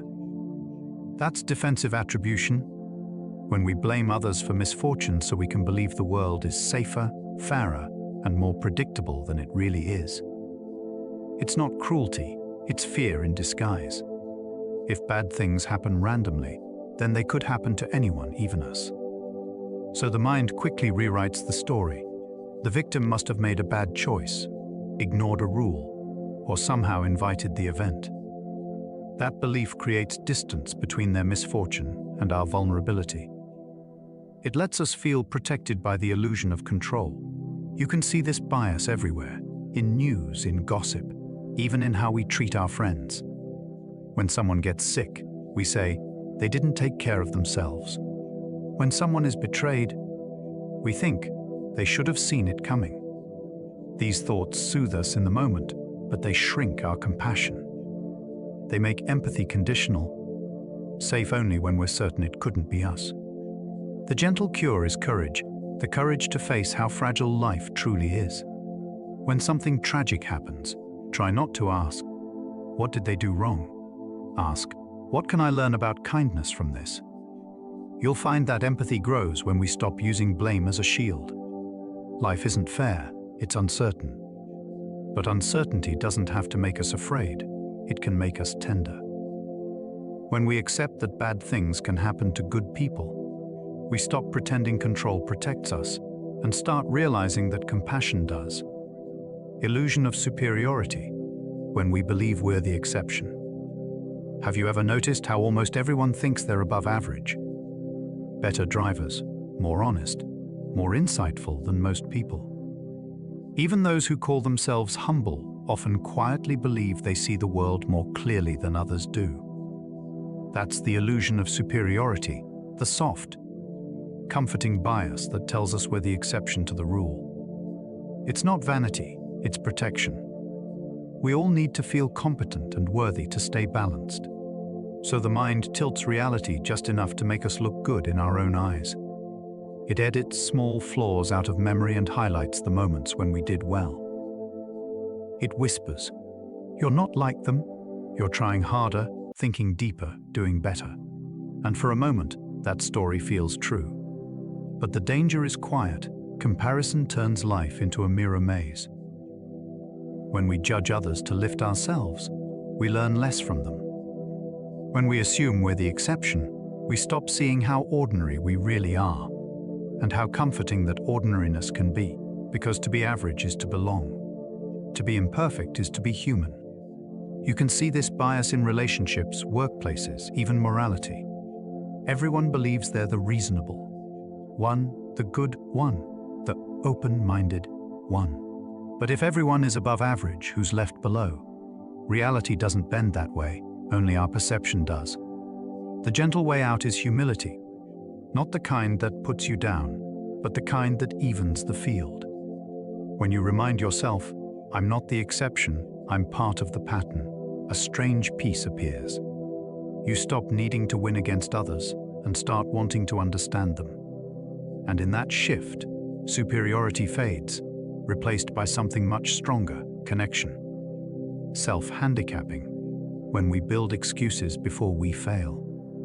Have you ever stayed up too late before an exam or avoided practicing before something important, and then quietly told yourself, "If I fail, at least I have an excuse"? That quiet protection is called self-handicapping. It's when we place obstacles in our own way so that, if things go wrong, the failure will hurt less. It sounds irrational, but it's a deeply human defense. We don't fear failure as much as we fear what it says about who we are. If we try our best and still fall short, there's nowhere left to hide. But if we sabotage ourselves, even a little, we can tell a softer story. "I could have done it if I really tried." It preserves pride at the cost of progress. You can see this bias in small ways: procrastinating, downplaying goals, joking about, not caring. It's easier to laugh at effort than to risk disappointment. The mind trades potential for protection. But over time, that trade builds a quiet sadness, because deep down, we know we're the ones holding the brake. The gentle cure is courage, the kind that doesn't promise success, only honesty. You don't have to prove anything to anyone. You can show up, try fully, and still be worthy even if it doesn't work out. That's what the mind forgets. Effort isn't evidence of weakness, it's evidence of faith.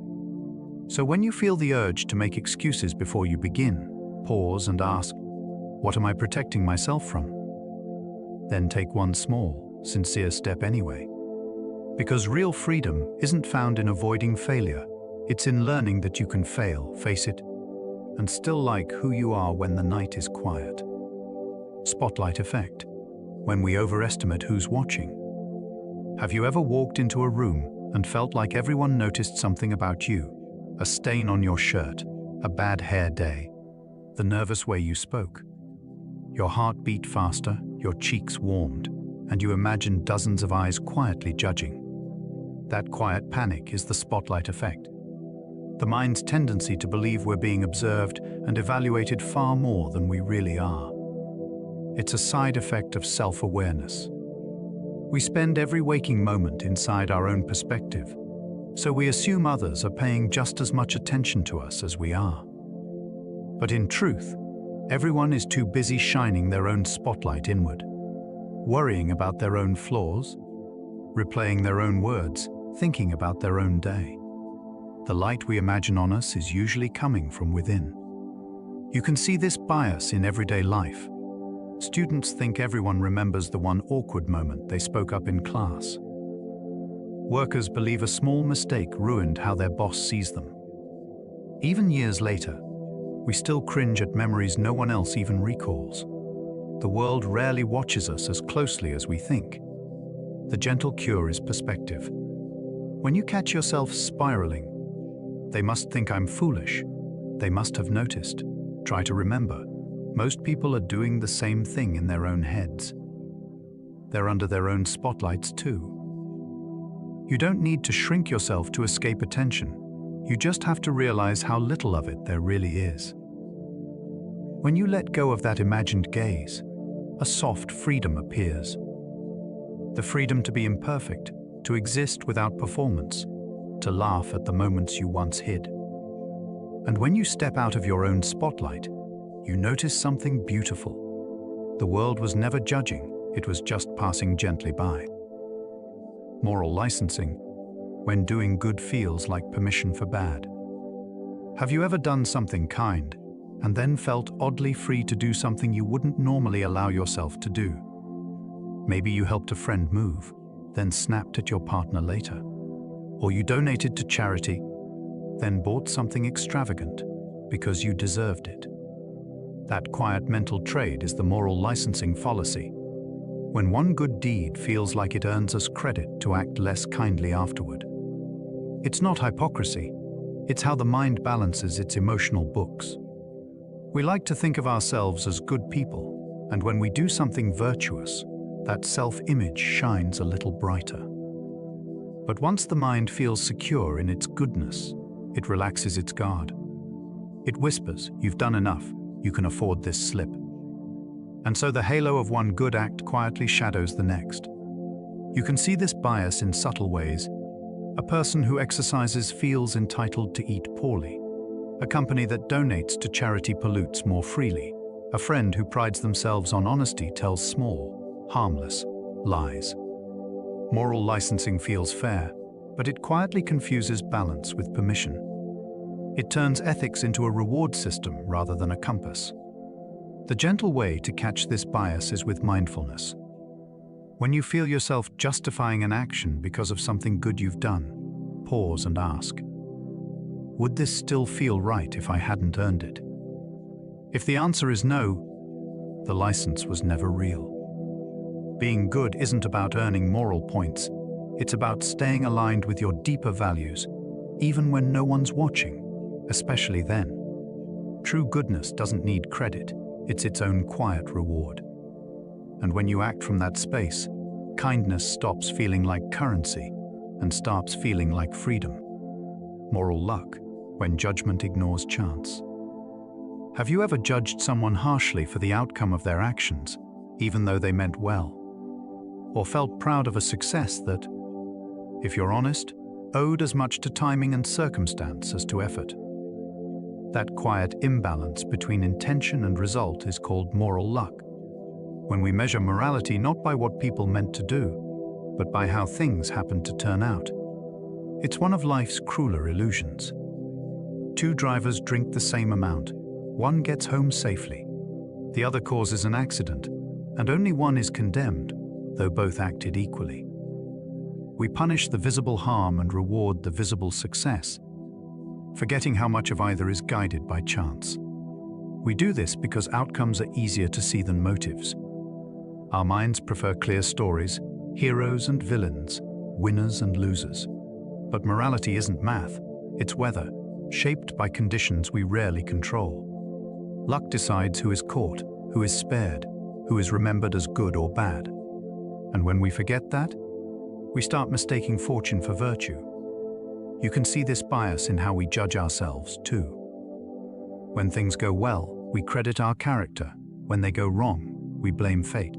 But the truth is gentler. Most of life is a mixture of both. Intent and luck weave together like threads. Pull one, and the whole story changes. The way to soften this bias is compassion. Not the kind that excuses, but the kind that understands. When you see someone suffer for bad luck or celebrated for good, remember how easily the roles could reverse. It humbles the judgment and deepens the empathy. Because in the end, morality isn't about the hand we're dealt. It's about how kindly we play it, knowing we never fully control the game. False consensus effect. When we think everyone thinks like us. Have you ever been surprised to learn that someone doesn't share a belief you thought was universal? Maybe you assumed your friends agreed with your politics, your coworkers shared your values, or most people saw the world the same way you do. That quiet assumption is called the false consensus effect, the tendency to overestimate how many others think, feel, and act like we do. It begins from a comforting illusion that our version of reality is the common one. Our minds crave connection, and assuming similarity makes us feel safe.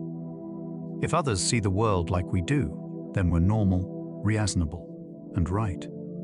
So when we share an opinion, we expect nods, not because we've tested it, but because we imagine everyone must see what we see. But the world is a patchwork of perspectives. People raised in different homes, cultures, or moods live in entirely different mental worlds, each one vivid and self-consistent. When we forget that, we don't just misjudge others, we grow frustrated by difference itself. We think, how can they believe that? And behind that question is another, how can they not be like me? You can feel this bias in daily life, in relationships, workplaces, and even online. We surround ourselves with people who think similarly, and the echo makes our beliefs sound louder and truer than they are. But outside the echo, other truths hum quietly, waiting to be heard. The gentle cure is curiosity. When you catch yourself assuming everyone agrees, pause and ask, what if they don't? And what might I learn if they don't? Difference isn't disconnection, it's dialogue. And when you stop needing your worldview to be the only one, the world expands, not smaller and divided, but beautifully diverse, full of minds you've only just begun to meet.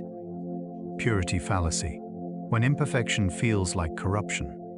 Have you ever abandoned an idea, a person, or even yourself because it wasn't perfectly good? Maybe a movement disappointed you, a mentor failed you, or you discovered a flaw in something you once admired, and suddenly the whole thing felt tainted. That reaction is the purity fallacy, the belief that one imperfection erases all worth. It comes from our mind's craving for order and certainty. We like to sort the world into pure and impure, right and wrong, light and dark. It's simpler, safer, and strangely comforting. But reality doesn't fit those clean boxes. Everything meaningful, every love idea, and moral system carries a trace of contradiction. Good people make mistakes. Noble causes contain vanity.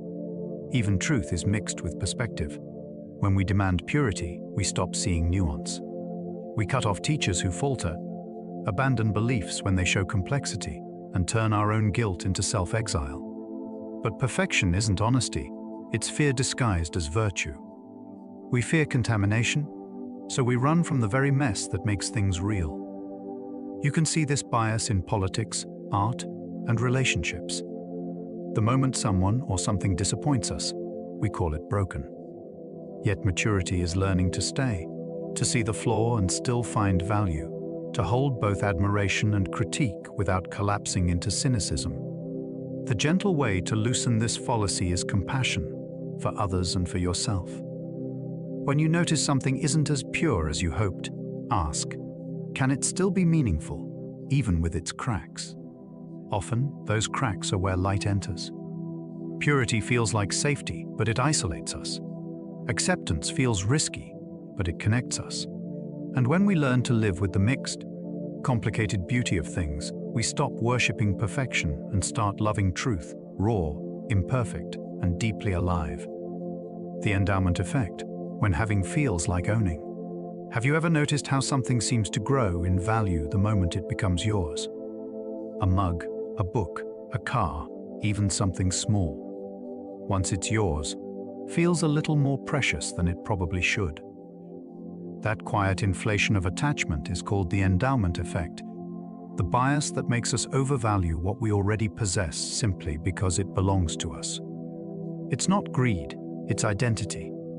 The mind doesn't just collect objects, it collects meanings. Once something enters our world, it becomes part of our story. Selling it, giving it away, or letting it go feels like erasing a sentence from who we are. So we cling, not to the thing itself, but to what it says about us. You can see this bias in the smallest corners of life.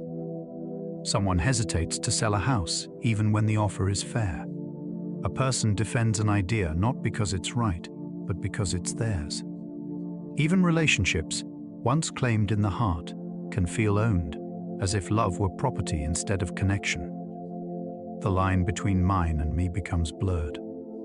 The endowment effect whispers, "You'd lose part of yourself if you let this go." But the gentle truth is the opposite. When we stop equating ownership with identity, we gain freedom. Objects, ideas, and people can move through our lives without defining them. We can appreciate without possessing, hold without clinging, love without control. The way to soften this bias is to remember impermanence. Everything we own is only borrowed from time, from circumstance, from life itself. When you see that clearly, attachment turns into gratitude. You stop gripping so tightly and start feeling thankful instead. Because nothing truly ours can be taken, not the object, but the experience of having loved it. The IKEA effect, when effort becomes value. Have you ever noticed how something you built yourself feels more valuable than something perfect that came pre-made? Maybe a crooked shelf you assembled, a meal you cooked from scratch, or a small project you poured hours into.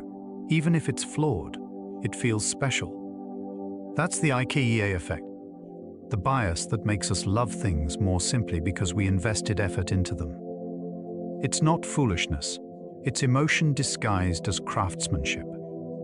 The mind connects effort with meaning. When we struggle, the result becomes proof of our persistence. Even if the outcome isn't ideal, it carries the warmth of our time and care. A mistake made with effort feels more human than perfection made by a stranger. You can see this bias in many forms. Parents see beauty in their children's drawings that others overlook. Writers defend their first drafts fiercely. Even companies fall in love with projects just because they worked hard on them, long after those projects should have been retired. Effort blinds us. We confuse the cost of creation with its actual worth. But there's a tender side to this bias too. It reminds us that meaning isn't found in objects. It's woven in through labor, attention, and love. What we make becomes a mirror of our investment. Sometimes we overvalue the outcome, yes, but sometimes that bias is what keeps us creating at all. The gentle balance lies in awareness. Value your effort, but don't let it trap you. Ask yourself, do I love this because it's good or because it's mine? Both answers can be true, as long as you know which is which. Because the things we build, however imperfect, teach us something precious. That effort, even when misplaced, leaves beauty behind. And in that way, every crooked shelf, every flawed creation, quietly honors the part of us that tried. Gamblers regret, when almost feels like owed. Have you ever felt that something should have happened, that it was so close you could almost touch it? Maybe you missed a train by seconds, lost a game by 1 point, or didn't get the job you nearly had. That sting, that quiet sense of injustice, is gambler's regret. The feeling that near misses somehow make us more deserving of the win. It's not logic, it's emotion dressed as fairness. The mind doesn't measure outcomes, it measures proximity. When we come close to success, the gap between almost and actually feels unbearably unfair. The brain lights up as if we had won, then crashes when reality reminds us we didn't. We don't just lose the event, we lose the imagined victory too. Casinos are built on this bias. Slot machines, lottery tickets, near hits, they're designed to make almost feel like progress. Our minds interpret those near misses as evidence that success is due any moment now. But life doesn't keep score that way. Chance has no memory. Still, we chase the next roll, the next try, believing the universe owes us for getting so close. You can see this same fallacy outside of gambling. In love, We mourn, almost relationships. In careers, we replay interviews where we nearly made it. The pain lingers longer because our imagination had already tasted the win. The gentle way through is acceptance, not of failure, but of randomness. Sometimes life's almosts are just echoes of probability, not promises unfulfilled.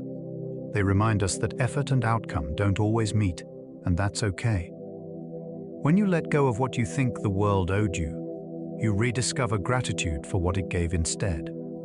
And in that space, disappointment softens, turning into quiet resilience, a readiness to try again, not because you're due to win, but because trying itself is its own kind of victory. Closure fallacy, when we believe every story needs an ending. Have you ever waited for an explanation that never came? A breakup without answers? A dream that faded mid-scene? A mystery in life that refused to resolve neatly? That H for completion, that longing for things to make sense, is the root of the closure fallacy. The belief that every story must have an ending, and every ending must make sense. Our minds are storytellers by nature. We weave beginnings, middles, and ends because stories give chaos a frame. When something breaks that rhythm, when a chapter ends abruptly, the brain keeps reaching, filling the silence with guesses, what ifs, and imagined reasons. We'd rather have a wrong ending than none at all. You can feel this bias in grief, in love, and in self-reflection. When someone leaves without explanation, we invent one. When a dream dies, we search for meaning instead of letting it rest. We crave closure because uncertainty feels like a wound that won't heal. But some things in life don't end. They just stop. And that doesn't make them meaningless, it makes them human. The gentle cure is surrender, not giving up, but letting go of the need to finish every page. When you stop chasing perfect closure, the story becomes softer. It turns from a riddle to be solved into a moment to be felt. You learn that peace isn't found in understanding everything, but in accepting that some threads stay untied. Not every person who leaves was meant to return. Not every question deserves an answer, and not every story needs a bow at the end. Sometimes the beauty is in the open space, the silence after the last sentence, where your own thoughts can rest. Narrative fallacy, when stories replace reality. Have you ever looked back on your life and felt like it formed a perfect story, a clear path from cause to effect, struggle to lesson, mistake to wisdom? It feels comforting, like your past was a novel written just for you. But that smooth storyline is often an illusion, what psychologists call the narrative fallacy. The mind's habit of turning scattered facts into a story that feels truer than truth. It happens because we need meaning more than accuracy. Randomness unsettles us, so we polish chaos into coherence. We look at events that were messy and uncertain and weave them into something clean. I got rejected from that job so I could find my purpose. Maybe that's partly true, but it's also a reconstruction, a story built backward to soothe the heart. This bias shows up everywhere, in biographies, news, even science. We edit details that don't fit the plot. We assign motives where there were none. We imagine inevitability in what was just chance. The brain prefers a tale to a tangle, even if it has to invent one. The danger is subtle. Stories comfort us, but they also trap us. They make us believe life should follow a neat arc, that everything happens for a reason, that every fall leads to growth. Sometimes it doesn't. Sometimes things just happen. But that doesn't make life meaningless. In fact, it makes it alive, unpredictable, unfinished, real. The gentle way to loosen this fallacy is to tell your story with humility. Keep the narrative, but hold it softly. Say, this is how it seems now, but maybe there's more I can't yet see. Because meaning isn't in the story we write after the fact. It's in how we live when we don't yet know the ending. Patternicity, when we see meaning in randomness. Have you ever seen a face in the clouds, a message in the stars, or a coincidence that felt too perfect to be chance? That gentle spark of recognition, that feeling of this must mean something, is called patternicity, the brain's instinct to find patterns, even where none exist. It's one of the mind's oldest gifts, and one of its quietest traps. Early humans who connected patterns, thunder with rain, tracks with predators, survived. The ones who didn't. So our brains became brilliant at connecting dots. But that brilliance doesn't turn off. It keeps drawing lines even when the dots don't belong together. We see lucky numbers, cosmic signs, secret meanings in songs. We think, I was just thinking of them, and they called. The odds were always there, but the mind paints a story around the coincidence and calls it fate. In that moment, randomness feels sacred, and it's hard not to believe the universe is whispering. Patternicity comforts us because it gives shape to the shapeless. It turns noise into narrative, accident into alignment. Even science depends on pattern recognition. It's how we find truth. But when the need for meaning grows too strong, we start seeing patterns in shadows, conspiracies, prophecies, imagined signs of control. The gentle cure isn't to stop seeing patterns. It's to appreciate them without clinging to them. When something strange feels significant, pause and smile at your mind's artistry. Ask, is this connection real, or just my brain reaching for beauty? Both can be true in different ways. Because maybe randomness isn't empty after all. Maybe it's the canvas where our need for meaning paints. And seeing faces in clouds isn't foolish. It's proof that even in chaos, the human mind keeps searching for wonder. Anthropomorphism, when we see ourselves in everything. Have you ever talked to your pet as if it truly understood every word? Or felt that your phone was angry when it froze? Or that the sky looked sad when it rained? That gentle habit of projecting our emotions onto the world is called anthropomorphism, seeing the human in what isn't human. It begins with empathy. Our brains are wired to read faces, moods, and intentions. We can't help it. We see a pair of headlights and imagine eyes, a crooked branch and imagine a reaching hand. It's how we make sense of a world that often feels impersonal. By giving it feelings, we make it relatable. We tame its vastness with familiarity. You can see this bias in religion, in art, in technology. We speak of Mother Nature, being angry, of luck, turning its back, of the universe, testing us. We build robots with smiles so we can trust them, and tell stories where the sun and moon have thoughts of their own. It's not delusion, it's storytelling as survival. We find comfort in believing that the world feels as we do, that we're not alone in it. But anthropomorphism also hides danger. It can make us misjudge what we don't understand, punishing animals for misbehaving, blaming machines for deciding, treating nature as if it owes us fairness. We mistake reflection for relationship. The gentle balance is awareness. You can talk to your plants, love your car, or thank the sea. Just remember that the feelings live in you. They're your mind's poetry projected outward, a bridge between your heart and the silent world. And maybe that's okay. Maybe seeing humanity in everything is our way of belonging everywhere.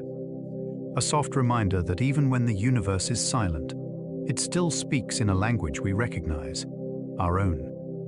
Deepity, when profound words hide shallow ideas. Have you ever heard a sentence that sounded profound? Something like, love is just the universe remembering itself. And for a moment, it felt deep, mysterious, important, until you tried to unpack what it actually meant. That shimmer of meaning that fades on closer inspection is called a deepity, a statement that sounds wise, but collapses when you look too closely. It's not deception, it's poetry gone unexamined. A deepity usually hides two meanings, one that's trivially true, and another that feels profound but isn't really true at all. For example, everything happens for a reason. Yes, in a literal sense, every event has a cause, that's physics. But the phrase suggests a larger moral purpose behind everything, a comforting but unproven claim. Our minds blur those two meanings together, because the emotional one feels better.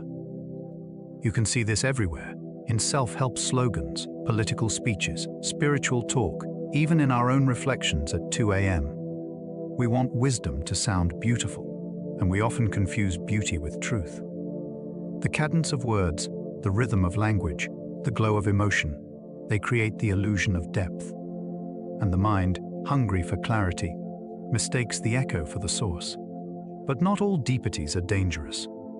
Sometimes they're stepping stones, phrases that nudge us toward real thought. They open a door, even if they lead only halfway. The gentle practice is to pause when something sounds profound and ask, what does this actually mean? What is it claiming? If the meaning dissolves under light, it wasn't wisdom, it was mist. And yet, there's tenderness in the mist too. It shows how much we long for truth that feels beautiful. Real wisdom is quieter, it doesn't glitter, it grows. And once you learn to tell the difference, your mind rests easier, less dazzled by sound, more in love with sense. Peak end rule: when endings rewrite the whole story. Have you ever noticed how your memory of an experience depends less on how long it lasted and more on how it ended? A movie that was mostly good but stumbled at the end feels disappointing. A vacation full of small frustrations feels perfect if it ends with a beautiful sunset. That quiet distortion is the peak end rule, the mind's habit of judging an entire experience by its most intense moment and its final one. Memory doesn't record life evenly. It doesn't keep a full log, it keeps highlights. Our brains are editors, not archivists. They pick the most emotional scenes, the peak of joy or pain, and the closing moment, then let the rest fade into background noise. What we remember as reality is really just a story the mind composes from fragments. You can feel this bias in everyday life. We might call a long relationship bad because it ended painfully, forgetting years of warmth. We might treasure a difficult trip because it ended with laughter. We decide whether we were happy based not on how we lived, but on how we recall living. The danger is gentle but real. When endings matter too much, we rush to control them. We stay too long, leave too early, or chase closure to tidy up memory. But life isn't a movie that must end perfectly. It's a series of moments, each worthy in its own small truth. The way to soften this bias is mindfulness. When you're in a beautiful moment, don't cling to how it will end. Just notice it. And when something ends badly, remember that it doesn't erase the good, it only colors your memory of it. Our lives are not defined by their peaks or their endings, but by the quiet, ordinary hours between them. And maybe the gentlest wisdom is this: you don't have to rewrite your story, just remember to reread it kindly. Duration neglect: when length stops mattering. Have you ever noticed how the length of an experience rarely matches how you remember it? A long concert can feel like an instant. A 5-minute wait can stretch into forever. A year of steady happiness fades in memory beside a single hour of heartbreak. That strange imbalance is called duration neglect, the mind's tendency to ignore how long something lasted and focus instead on how it felt at its most vivid moments. The brain doesn't measure time like a clock. It measures intensity. Moments rich in emotion, joy, fear, pain, wonder, carve deeper grooves into memory. The rest dissolves like faint ink on old paper. That's why suffering can feel endless while it's happening, yet brief in hindsight, or why a peaceful day can seem to vanish when nothing dramatic occurred. You can see this bias in everything from vacations to heartbreak. A short but dazzling moment becomes a great trip. A long, calm friendship is overshadowed by one sharp argument. We think we're remembering events, but we're really remembering feelings. Duration neglect isn't always wrong, it's simply selective. The mind protects us from monotony by keeping only the emotional peaks. But it can also trick us into undervaluing the quiet stretches, the long, steady kindnesses, the ordinary days that build the foundation of peace. The gentle way to balance this bias is presence. When you find yourself chasing intensity, pause and ask, would this still matter if it lasted quietly? And when you feel bored or restless, remember that even uneventful time is still life. It's what everything meaningful grows inside. You don't have to fill every hour with peaks for it to count. Sometimes, the length of calm is the real treasure. Because in the end, meaning isn't in how long we live through something, it's in how deeply we notice that we did. Rosy retrospection, when the past grows softer than it was. Have you ever looked back on a time in your life and thought, those were the good days, only to remember, if you're honest, that you were stressed, uncertain, or unhappy back then too? That's rosy retrospection, the mind's quiet tendency to tint the past in softer colors, polishing away the rough edges to make it more beautiful than it really was. It's not deceit, it's mercy. The mind edits memory to make living easier. We forget the discomfort of the long drive, the arguments before the vacation photo, the loneliness between the moments that now look golden. Memory smooths the texture of time, turning experience into story and story into comfort. We don't remember life as it was, we remember it as we can bear it. This bias gives nostalgia its warmth. We think of our childhood, not the boredom. Of old love, not the arguments. Of school days, not the pressure. The present always feels heavier because we're inside its uncertainty, but the past sits safely behind glass, already shaped, already survived. You can see this in how people long for simpler times that never really existed, or how we forgive the past more easily than the present. It's a form of emotional editing, not accurate, but kind. The gentle way to live with this bias is gratitude with clarity. You can cherish your memories without worshipping them. Let them remind you that beauty often hides inside struggle. You just couldn't see it then, and let that realization soften your view of now. Someday, today will be one of those good old days, too, because memory, for all its flaws, is love's way of looking backward, not to relive what was perfect, but to forgive what wasn't. Planning fallacy, when tomorrow always looks easier. Have you ever started a project thinking, this won't take long, only to find yourself still working hours, days, or weeks later? Maybe it was writing an essay, cleaning a room, or saving money. Somehow, tomorrow always seemed more generous with time than today. That gentle overconfidence is called the planning fallacy, the mind's tendency to underestimate how long things will take, even when we've made the same mistake before. It's not laziness, it's optimism wearing blinders. We imagine the future stripped of distractions, delays, and fatigue. We picture a focused version of ourselves who never gets interrupted, never loses motivation. And in that fantasy, everything fits neatly into the schedule. But real life has texture, small detours, moods, and moments that don't fit into plans. The future we plan for is smooth, the one we live in never is. You can see this bias in every human endeavor, construction projects, academic deadlines, even personal goals. We say, I'll start Monday, as if Monday were a different kind of day. We assume that the person will be tomorrow will have more energy, more discipline, more time. It's a comforting illusion, and it keeps us chasing a version of ourselves that never quite arrives. The gentle cure isn't cynicism, it's kindness. When you plan, leave room for real life.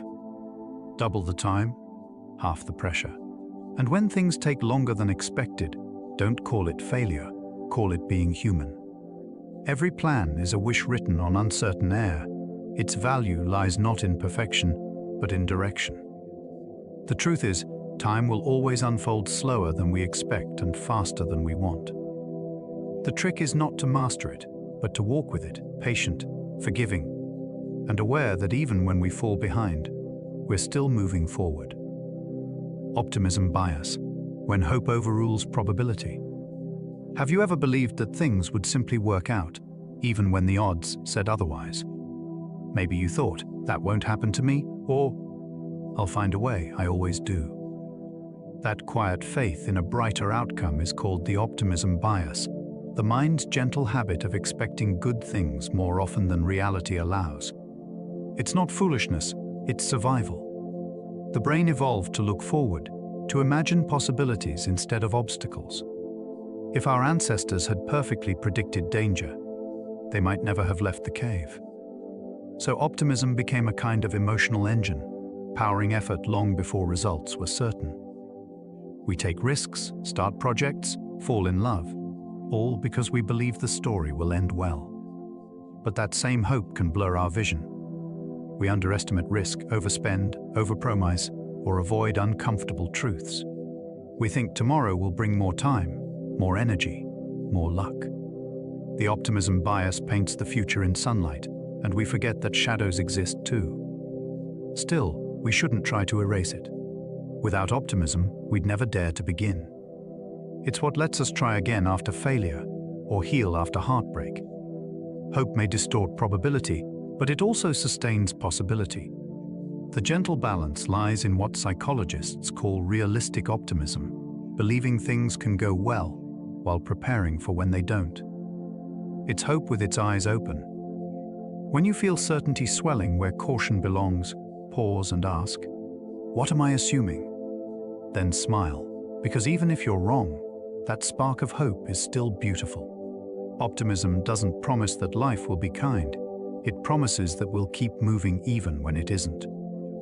And sometimes, that quiet persistence, that refusal to give up, is the very reason good things happen at all. Pessimism bias, when fear pretends to be realism.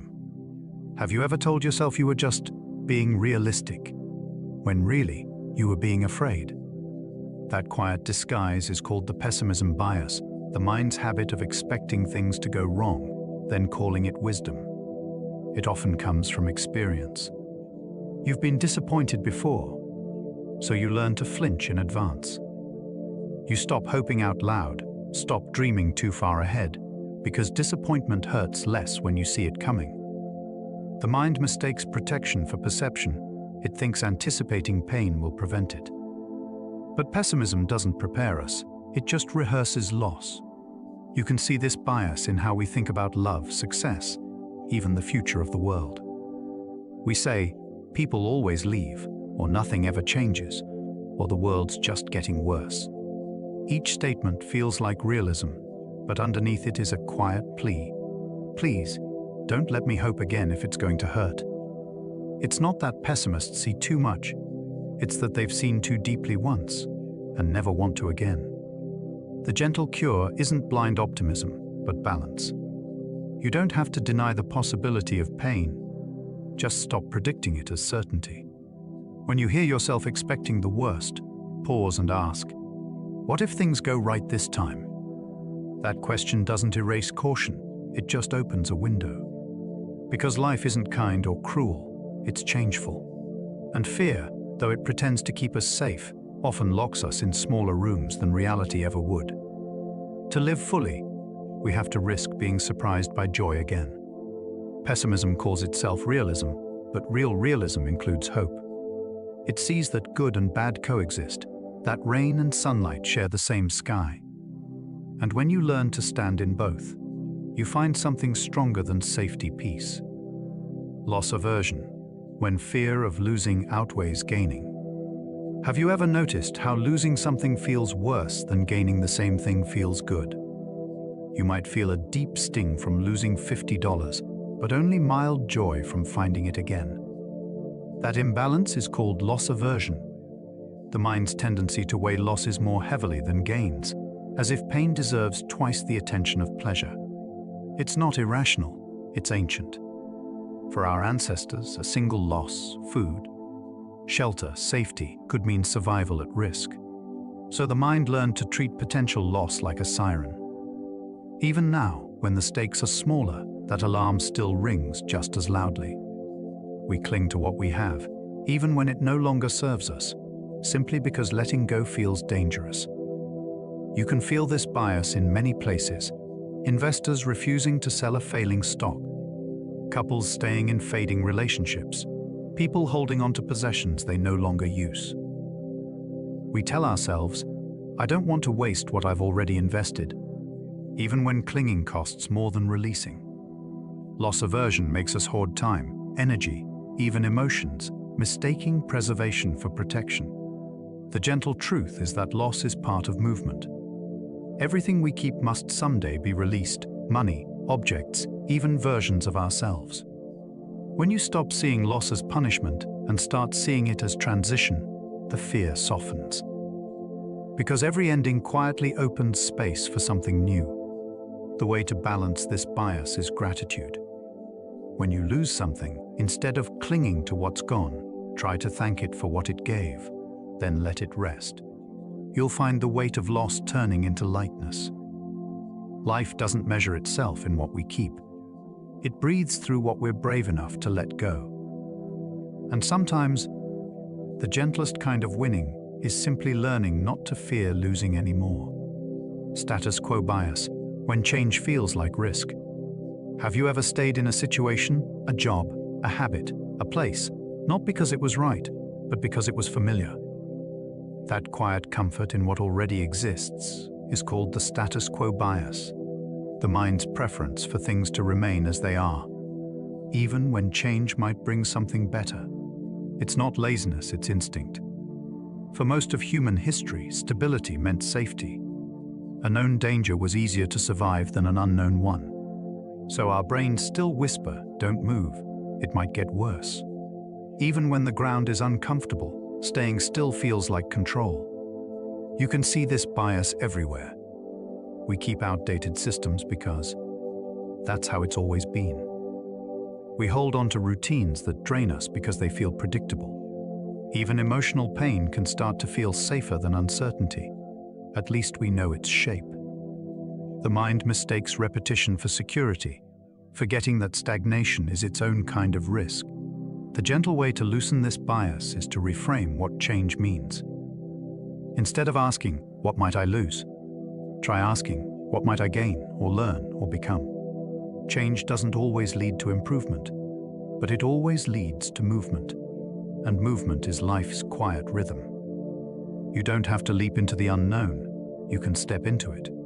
Change rarely demands courage all at once, only in small doses. Try adjusting one thing at a time, and notice that the world doesn't collapse, it expands. The truth is, the status quo feels safe because it's familiar, not because it's right. And sometimes the comfort of standing still hides the quiet H of a life not fully lived. When you finally take that small step forward, the fear fades, and what felt like danger begins to feel like freedom. Cognitive distortion, when thought bends emotion. Have you ever had a single negative thought that suddenly colored your whole world? Maybe you made one mistake and thought, I always mess things up. Or someone looked away mid-conversation and you assumed, they don't like me. That quiet twist between what's real and what's believed is called a cognitive distortion, when the mind bends reality through the lens of emotion. It's not madness, it's misunderstanding. Our brains are storytellers, constantly interpreting everything that happens. But when emotion gets involved, fear, shame, guilt, the story changes shape. Instead of facts, we start hearing feelings as evidence. I feel unworthy, so I must be. The logic collapses gently, invisibly, until we're living inside our thoughts instead of the world. You can see this bias in dozens of small ways, all or nothing thinking, where one failure becomes total defeat, catastrophizing, where one worry becomes disaster, mind reading, where silence becomes rejection. Each distortion feels convincing because it echoes emotion, not reason. The gentle way to untangle it is awareness. When a thought feels sharp, pause and ask, is this a fact or just a feeling? Sometimes just naming the distortion breaks its spell. You realize your mind isn't lying. It's protecting you clumsily, trying to prepare you for pain. But protection that distorts truth becomes its own kind of suffering. You don't need to silence your thoughts, only soften your belief in them. See them as clouds passing through awareness, not commandments carved in stone. When you stop fighting them, they lose power. And beneath the distortion, you'll find something steady, the calm voice of reason, quiet but always there, waiting for you to listen again. Splitting, when we see all good or all bad. Have you ever loved someone completely one day and felt nothing but disappointment the next? Or looked at yourself and thought, I'm doing great, only to feel like a failure a few hours later? That sharp swing between extremes is called splitting, when the mind divides the world into absolutes, good or evil, love or hate, perfect or worthless. It's a defense mechanism, born from the discomfort of uncertainty. The human heart struggles to hold contradictions. We want things to be clear, safe or dangerous, friend or foe, right or wrong. Ambiguity feels unstable, so the mind tries to simplify it. But reality doesn't live in those clean borders. It lives in the soft middle we so often avoid. You can see splitting in relationships most clearly. A partner is the best thing that's ever happened, until one argument turns them into someone I never really knew. Or in how we see ourselves, productive days mean we're strong, tired days mean we're broken. The truth, of course, is both and neither. We are complex, shifting, imperfect, and whole all at once. Splitting feels protective because it keeps disappointment simple. If we turn someone entirely bad, we don't have to mourn the good we lost. If we call ourselves failures, we don't have to risk hope again. But this safety costs us connection to others and to the nuance of being human. The gentle cure is tolerance for gray areas, for mixed feelings, for contradictions that don't resolve neatly. When you feel the urge to label something as all one thing, pause and ask, what else might be true? Holding both the light and the shadow takes strength, but it's the kind that heals, not hardens. Because peace isn't found in choosing sides, it's in learning to live comfortably in between. Rationalization, when excuses masquerade as reasons. Have you ever done something you knew wasn't quite right, and then immediately built a beautiful explanation for it?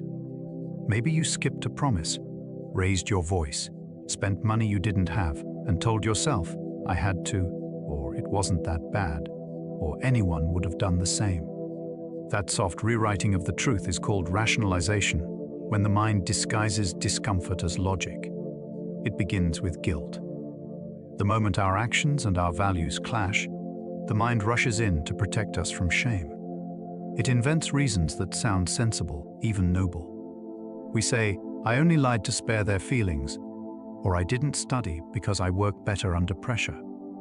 And the more we repeat these explanations, the more we believe them.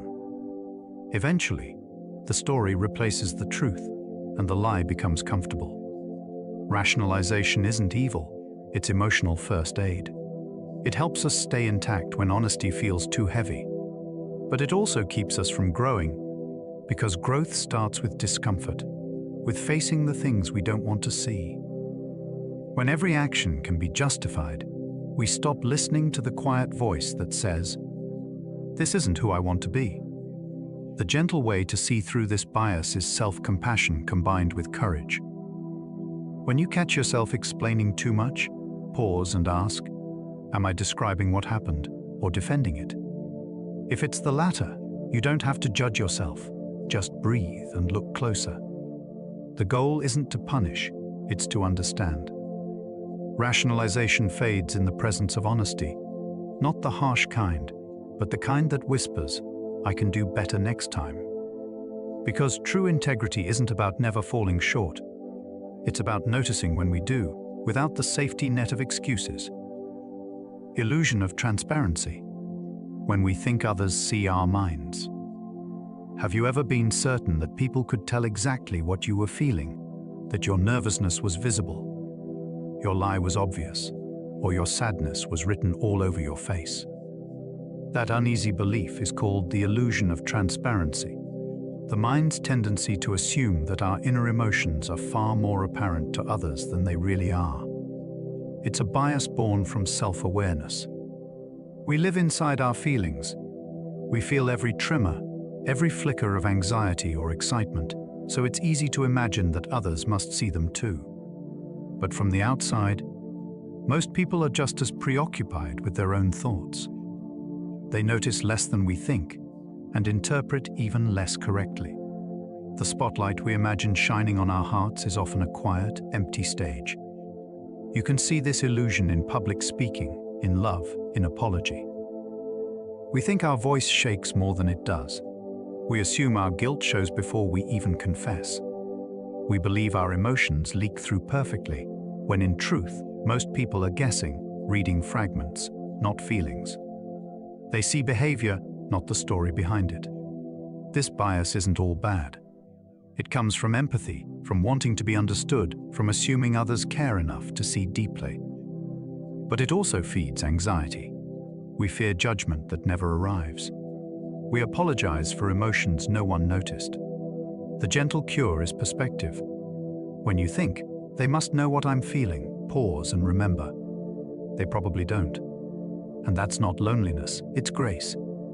It means your inner world is still yours to share, when and how you choose. So the next time you tremble or blush or hesitate, know this: others see far less than you fear, and far more kindness than you expect. We're all carrying unseen feelings, quietly trying to be understood. And maybe that's what makes understanding so sacred when it finally happens. Euphemism fallacy, when gentle words hide harsh truths. Have you ever noticed how a simple change in language can make something cruel sound almost kind? We say collateral damage instead of donacent deaths, downsizing instead of firing, or education instead of punishment. That quiet softening of reality is called the euphemism fallacy, when gentle words disguise the weight of what they describe. It's not always deception, sometimes it's mercy. Language can protect us from pain, turning the unbearable into something speakable. Doctors say, passed away, instead of died. Parents say, went to sleep, instead of gone. Words cushion the blow, letting grief arrive in smaller doses. But the same gentleness that soothes can also blind. When we keep wrapping the truth in softer language, we forget how heavy it really is. You can see this bias in politics, advertising, and daily life. Governments use euphemisms to sell difficult choices. Companies use them to hide uncomfortable facts. And we use them on ourselves, saying, taking a break, instead of giving up, or coping, instead of suffering. The words don't just describe reality, they reshape it. The danger is quiet. When truth becomes too polite, conscience falls asleep.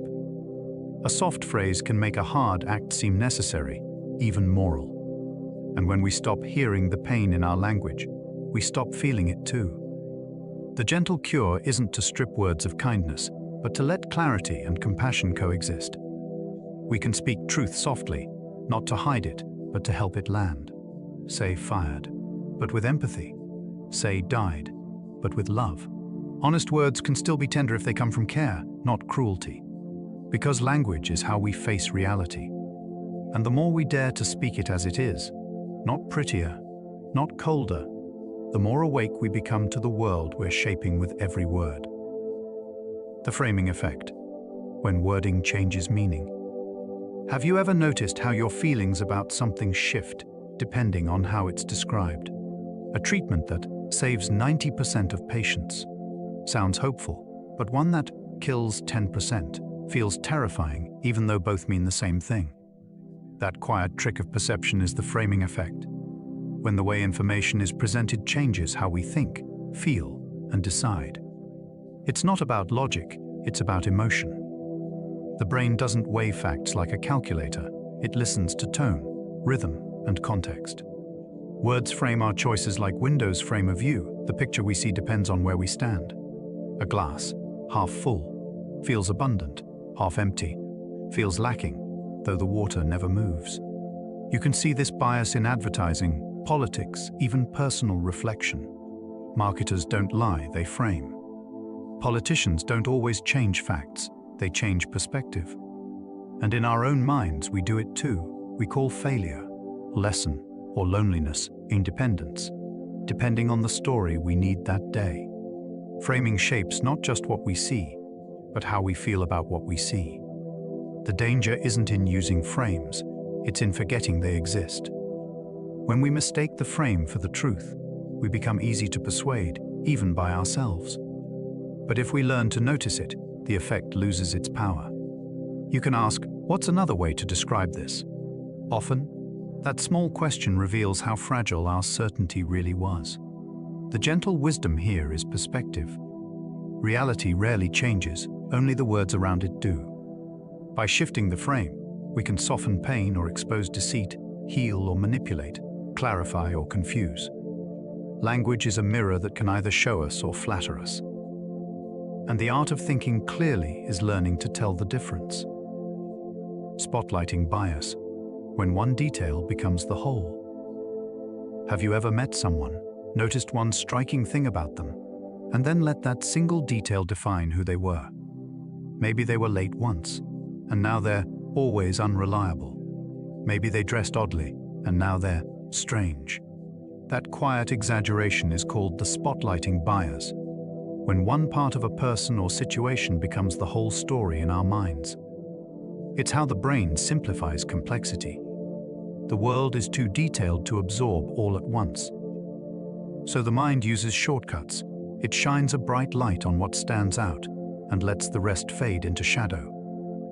But what's illuminated isn't always what's most important. It's simply what's most visible. A single mistake, a single impression, a single label can eclipse the rest of a person's truth. You can see this bias in news, in social media, in daily life. A celebrity's scandal overshadows years of work. A friend's awkward comment becomes their entire reputation. Even in self-judgment, we do it. One failure, one flaw, and we decide, this is who I am. The spotlight narrows until we mistake a single scene for the whole play. The gentle cure is perspective, widening the lens, dimming the light a little. When you catch yourself defining someone by one moment, ask, what else is true about them? What else might I be missing? And when you spotlight yourself too harshly, ask, am I judging the whole of me by one frame? People are constellations, not single stars. Events are stories, not headlines. And the truth of anything, a person, a life, a day, can only be seen when we step back far enough to see the shadows as well as the light. Availability cascade, when repetition creates belief. Have you ever noticed how something starts to feel true simply because you've heard it many times? A rumor, a statistic, a phrase, repeated often enough, it begins to sound familiar, and familiarity starts to feel like truth. That quiet transformation is the availability cascade, when an idea gains power not from evidence, but from echoes. It's how myths grow into common sense. When people repeat a claim, online, in conversation, in headlines, our brains mistake repetition for reliability. Each echo becomes another vote of confidence. We think, if everyone's saying it, there must be something to it. But what we're really hearing is the same sound bouncing through the room. This bias isn't new, it's as old as storytelling. Repetition helped our ancestors remember important lessons, which berries were safe, which paths led home. But in the modern world, the same mechanism spreads misinformation. We scroll past the same phrase dozens of times, and suddenly it feels self-evident. It's not truth that persuades us, it's rhythm. You can see this everywhere, in advertising, politics, even self-talk. The more you tell yourself something, I'm not good enough, or I'll never change, the truer it feels, even if it's false. Words repeated often enough don't just shape beliefs, they shape identities. The gentle way to soften this bias is to pause when something feels obviously true, and ask, have I heard this often, or have I understood it deeply? If it's only the former, step back, breathe, and listen for silence. Truth doesn't need to shout, it can afford to wait for you to notice. Because repetition is the echo of culture, but reflection is the voice of understanding. And between them lies the quiet art of thinking for yourself. Anchoring bias, when first impressions hold too tightly. Have you ever noticed how the first number, opinion, or idea you hear tends to shape everything that follows? A price, a prediction, a rumor. Once it's in your mind, it quietly sets the baseline. That's the anchoring bias, when the first piece of information becomes the anchor that drags all later judgments toward it. It's not a flaw, it's a shortcut. The brain likes reference points. They make a confusing world feel measurable. But once the anchor drops, it's hard to lift. If someone tells you a car costs $50,000, even a $40,000 offer suddenly feels like a bargain, though you never asked if the first number was fair. The anchor doesn't have to be true, it just has to arrive first. You can see this bias in business, in negotiation, in everyday life. The first salary offer shapes what feels acceptable. The first review colors how we experience a movie. Even the first impression of a person, kind, rude, indifferent, quietly shapes how we interpret everything they do afterward.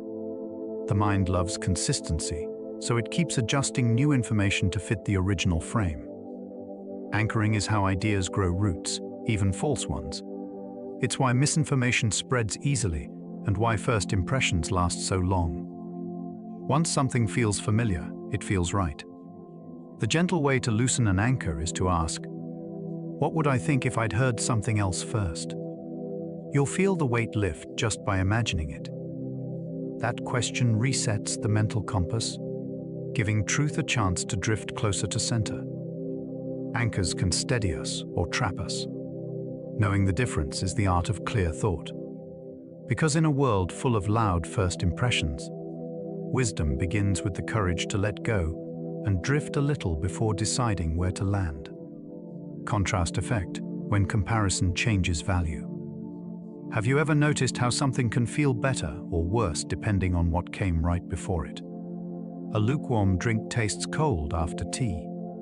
A small room feels cozy after a cramped one. A compliment feels faint after criticism. That shifting sense of value is the contrast effect, when our perception is shaped less by what we see and more by what we saw just before. The mind doesn't judge in absolutes, it judges by difference. We rarely ask, is this good? We ask, is this better than the last thing? Our brains evolved this way because context once meant survival. A slight temperature drop could mean winter. A slightly different color could mean danger.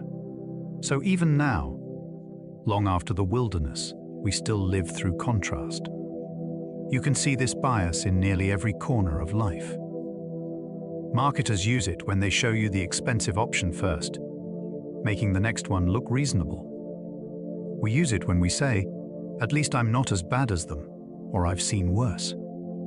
Our sense of satisfaction quietly depends on what we're standing next to. Even happiness bends to contrast. We don't measure joy by what we have, but by what we had before. When life improves, it feels wonderful, until that improvement becomes the new normal. Then the cycle begins again, chasing another, better. The gentle way to soften this bias is awareness. When something suddenly feels worse, pause and ask, worse compared to what?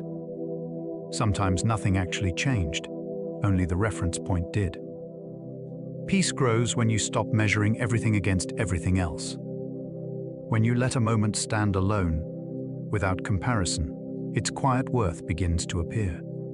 And in that stillness, you realize that value isn't found in contrast, it's found in presence. Framing of context, when setting shapes judgment. Have you ever noticed how the same thing can feel entirely different depending on where, when, or how you encounter it? A painting in a museum seems profound. The same painting in a thrift shop might seem ordinary. A joke feels funny at a party, cruel in a meeting. That quiet shift in meaning is the framing of context, the mind's tendency to let surroundings decide what something means.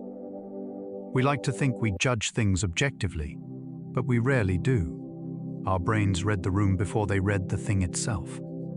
The tone, the lighting, the timing, the company, all of it silently edits perception. It's not just what's said that matters, but who says it, and where, and to whom. Context is the invisible author of meaning. You can see this everywhere. An expensive restaurant serves a simple meal that tastes divine because the atmosphere says it should. A song sounds deeper when played during heartbreak. Even moral judgments change. The same act that seems brave in one culture might look reckless in another. Our values, our tastes, even our sense of beauty, all are colored by the frames they live inside. The danger isn't that context exists, it's that we forget it does. We think our feelings arise from truth, when they often arise from circumstance. We react to the mood of the moment rather than the meaning itself. The gentle way to loosen this bias is to pause before judgment and ask, would I feel the same in another setting? If not, what's speaking, my insight or my environment? That question brings clarity. Because wisdom isn't about stripping context away, it's about seeing it clearly. When you recognize how setting shapes perception, you stop being controlled by it. And you start to see the world and yourself, not through borrowed light, but through your own. Selective perception, when we only see what we expect. Have you ever noticed that once you buy a certain car, you start seeing it everywhere? Or when you learn a new word, it suddenly appears in every conversation. That strange spotlight effect is called selective perception. The mind's habit of noticing what fits its expectations and filtering out what doesn't. It's not that the world changes, it's that your attention does. The brain is constantly flooded with information, far too much to process at once. So it builds filters based on what you already believe, value, or fear. Once those filters are in place, you start to see the world not as it is, but as your mind predicts it will be. You can see this bias everywhere. An optimist finds signs of hope. A pessimist finds proof of decline. Someone in love sees kindness in every gesture. Someone hurt sees danger in every silence. Even in politics, we read headlines through the lens of what we already think is true. It's not always dishonesty. It's the brain's way of protecting coherence. It prefers being consistent over being correct. But the cost of this comfort is blindness. When we only notice what agrees with us, we stop learning. We start living inside a hall of mirrors, seeing only reflections of our own thoughts. The unfamiliar fades, the inconvenient disappears. The gentle cure is curiosity. When you catch yourself saying, "I knew it," pause and ask, "Did I see it because it's true, or because I expected it to be?" That question reopens the senses. It lets surprise back in. Selective perception isn't a flaw, it's proof that attention is a creative act. We don't just observe reality, we compose it. And the more open our perception becomes, the more vivid, complex, and beautifully unpredictable the world reveals itself to be. Self-serving bias, when success belongs to use and failure doesn't.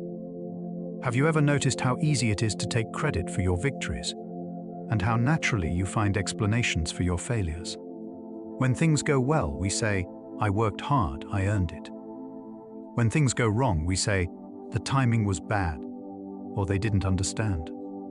That quiet reshaping of cause and effect is the self-serving bias, the mind's way of protecting the fragile balance between pride and pain.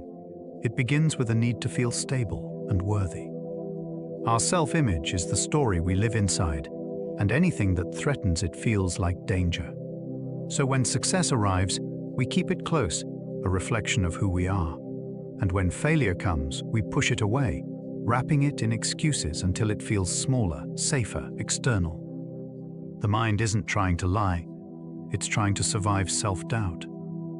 You can see this bias in every corner of life. Athletes praise their discipline after a win but blame the weather after a loss. Students credit intelligence for high grades but blame, or an unfair test, for low ones. Even nations do it, claiming virtue in victory, circumstance in defeat. It's not arrogance so much as a quiet wish to feel in control. But control without honesty becomes illusion. When we refuse to see our role in failure, we also lose sight of what could help us grow. And when we credit ourselves for every success, we forget the luck, timing, and kindness that helped us along the way. The gentle balance is humility, Not the kind that shrinks you, but the kind that keeps perspective. When you win, whisper thanks to everything beyond you that made it possible. When you lose, look inward, softly, without shame, and ask what can be learned. Because wisdom isn't in always being right, it's in being real. And when pride and humility finally meet, you stop defending your story and start understanding it. Projection bias. When we see ourselves in others.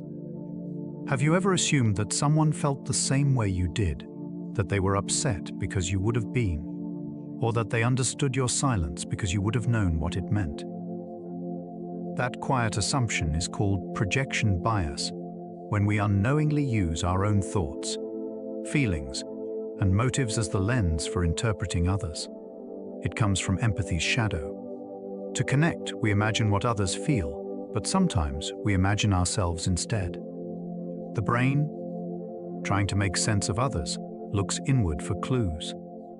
And because our inner world is always loudest, we mistake it for a mirror of the world outside.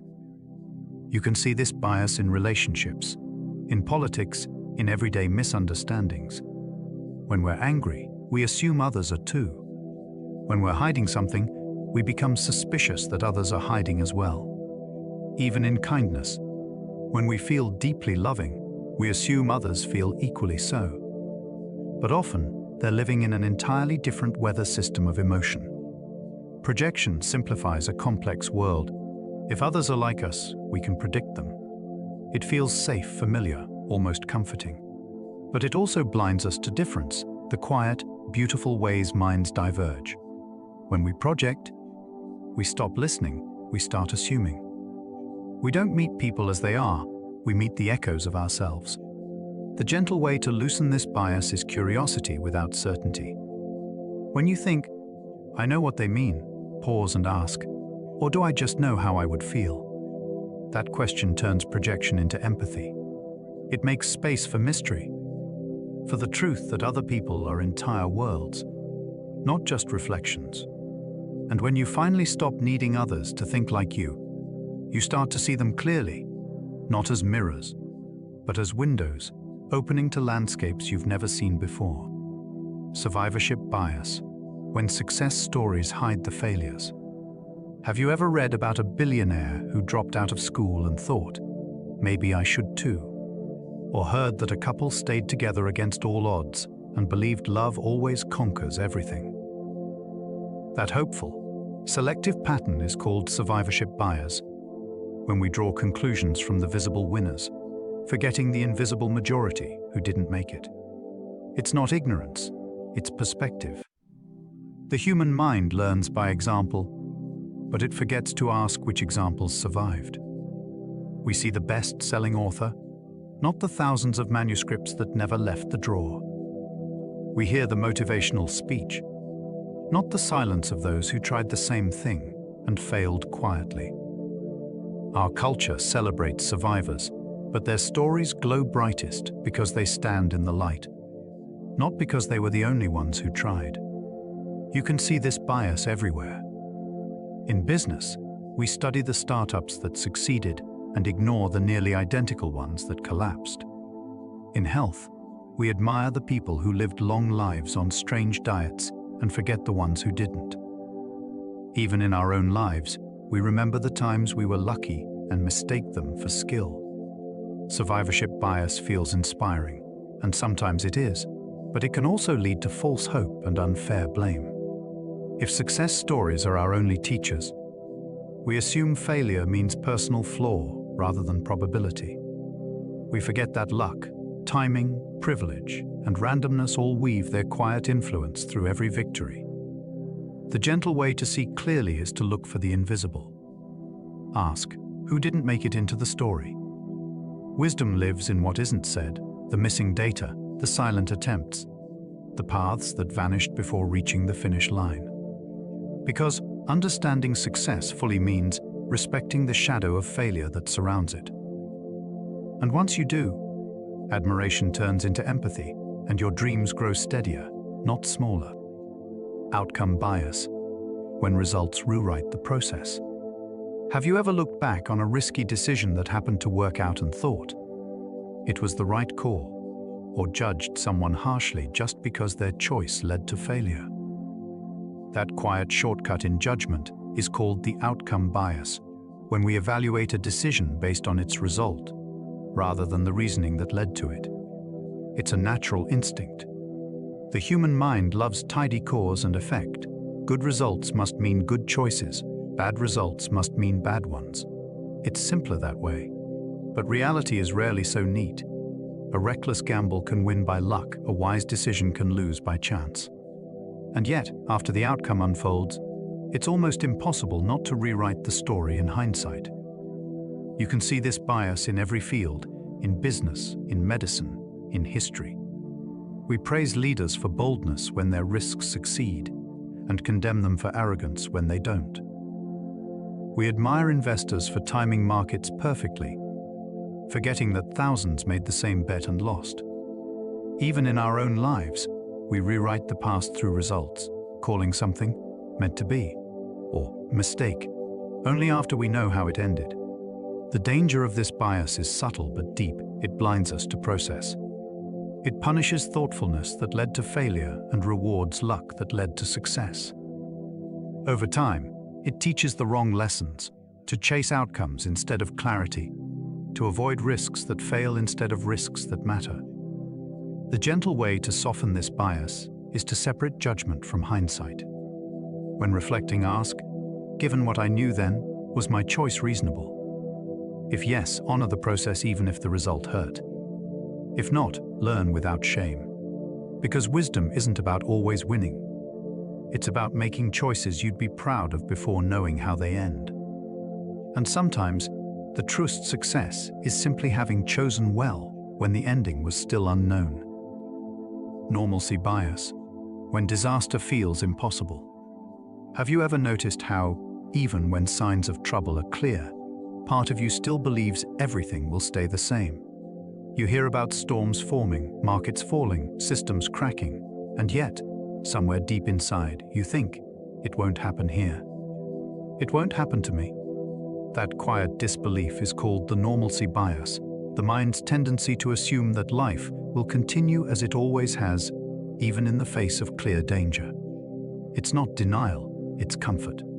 The human brain builds stability by predicting the familiar. Every morning the sun rises, the lights turn on, the world behaves as expected, and from those rhythms we build trust.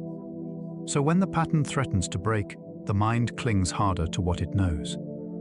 Change feels unreal until it's undeniable. You can see this bias in history and in daily life. People ignore evacuation warnings until the water reaches their doorstep. Investors stay calm as signs of collapse mount. We all tell ourselves stories like, things like that don't happen here, because the alternative feels too vast to grasp. Normalcy bias protects us from panic, but it also delays action. It makes us slow to respond, gentle in the face of danger that demands courage. And often, by the time we finally accept reality, it's already reshaped the ground beneath us. The gentle way to balance this bias is awareness without alarm. You don't have to live in fear, just in readiness.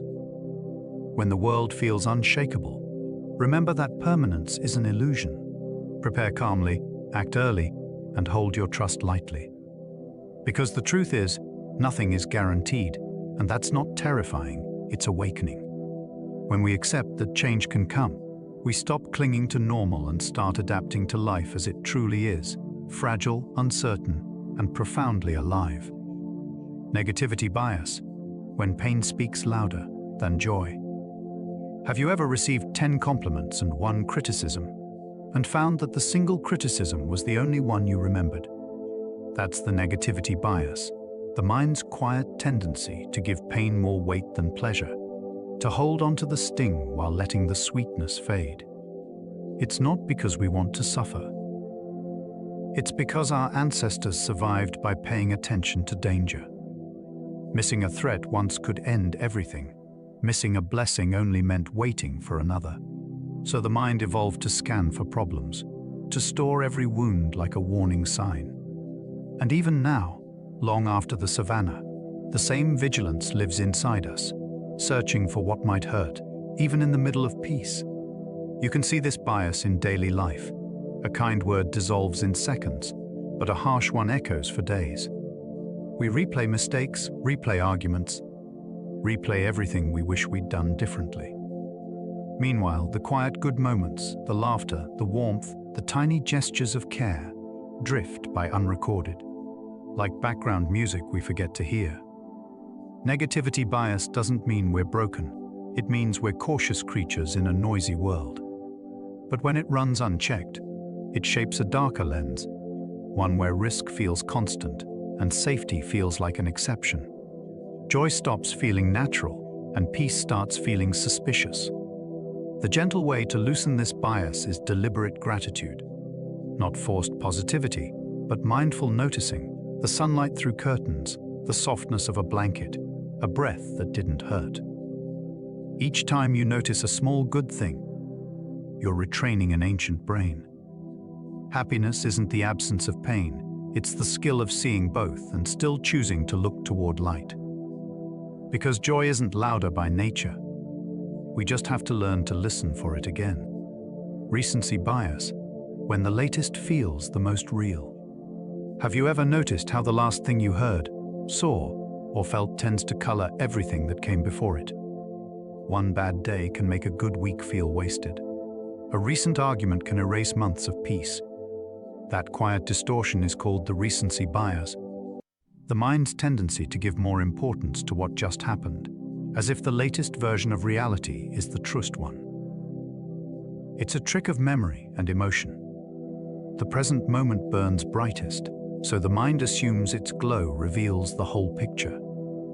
But our moods and memories are tinted lenses. When we're hurt, the past looks darker. When we're content, it looks softer. We rarely see history as it was, only as it feels right now. You can see this bias in how we judge others or ourselves.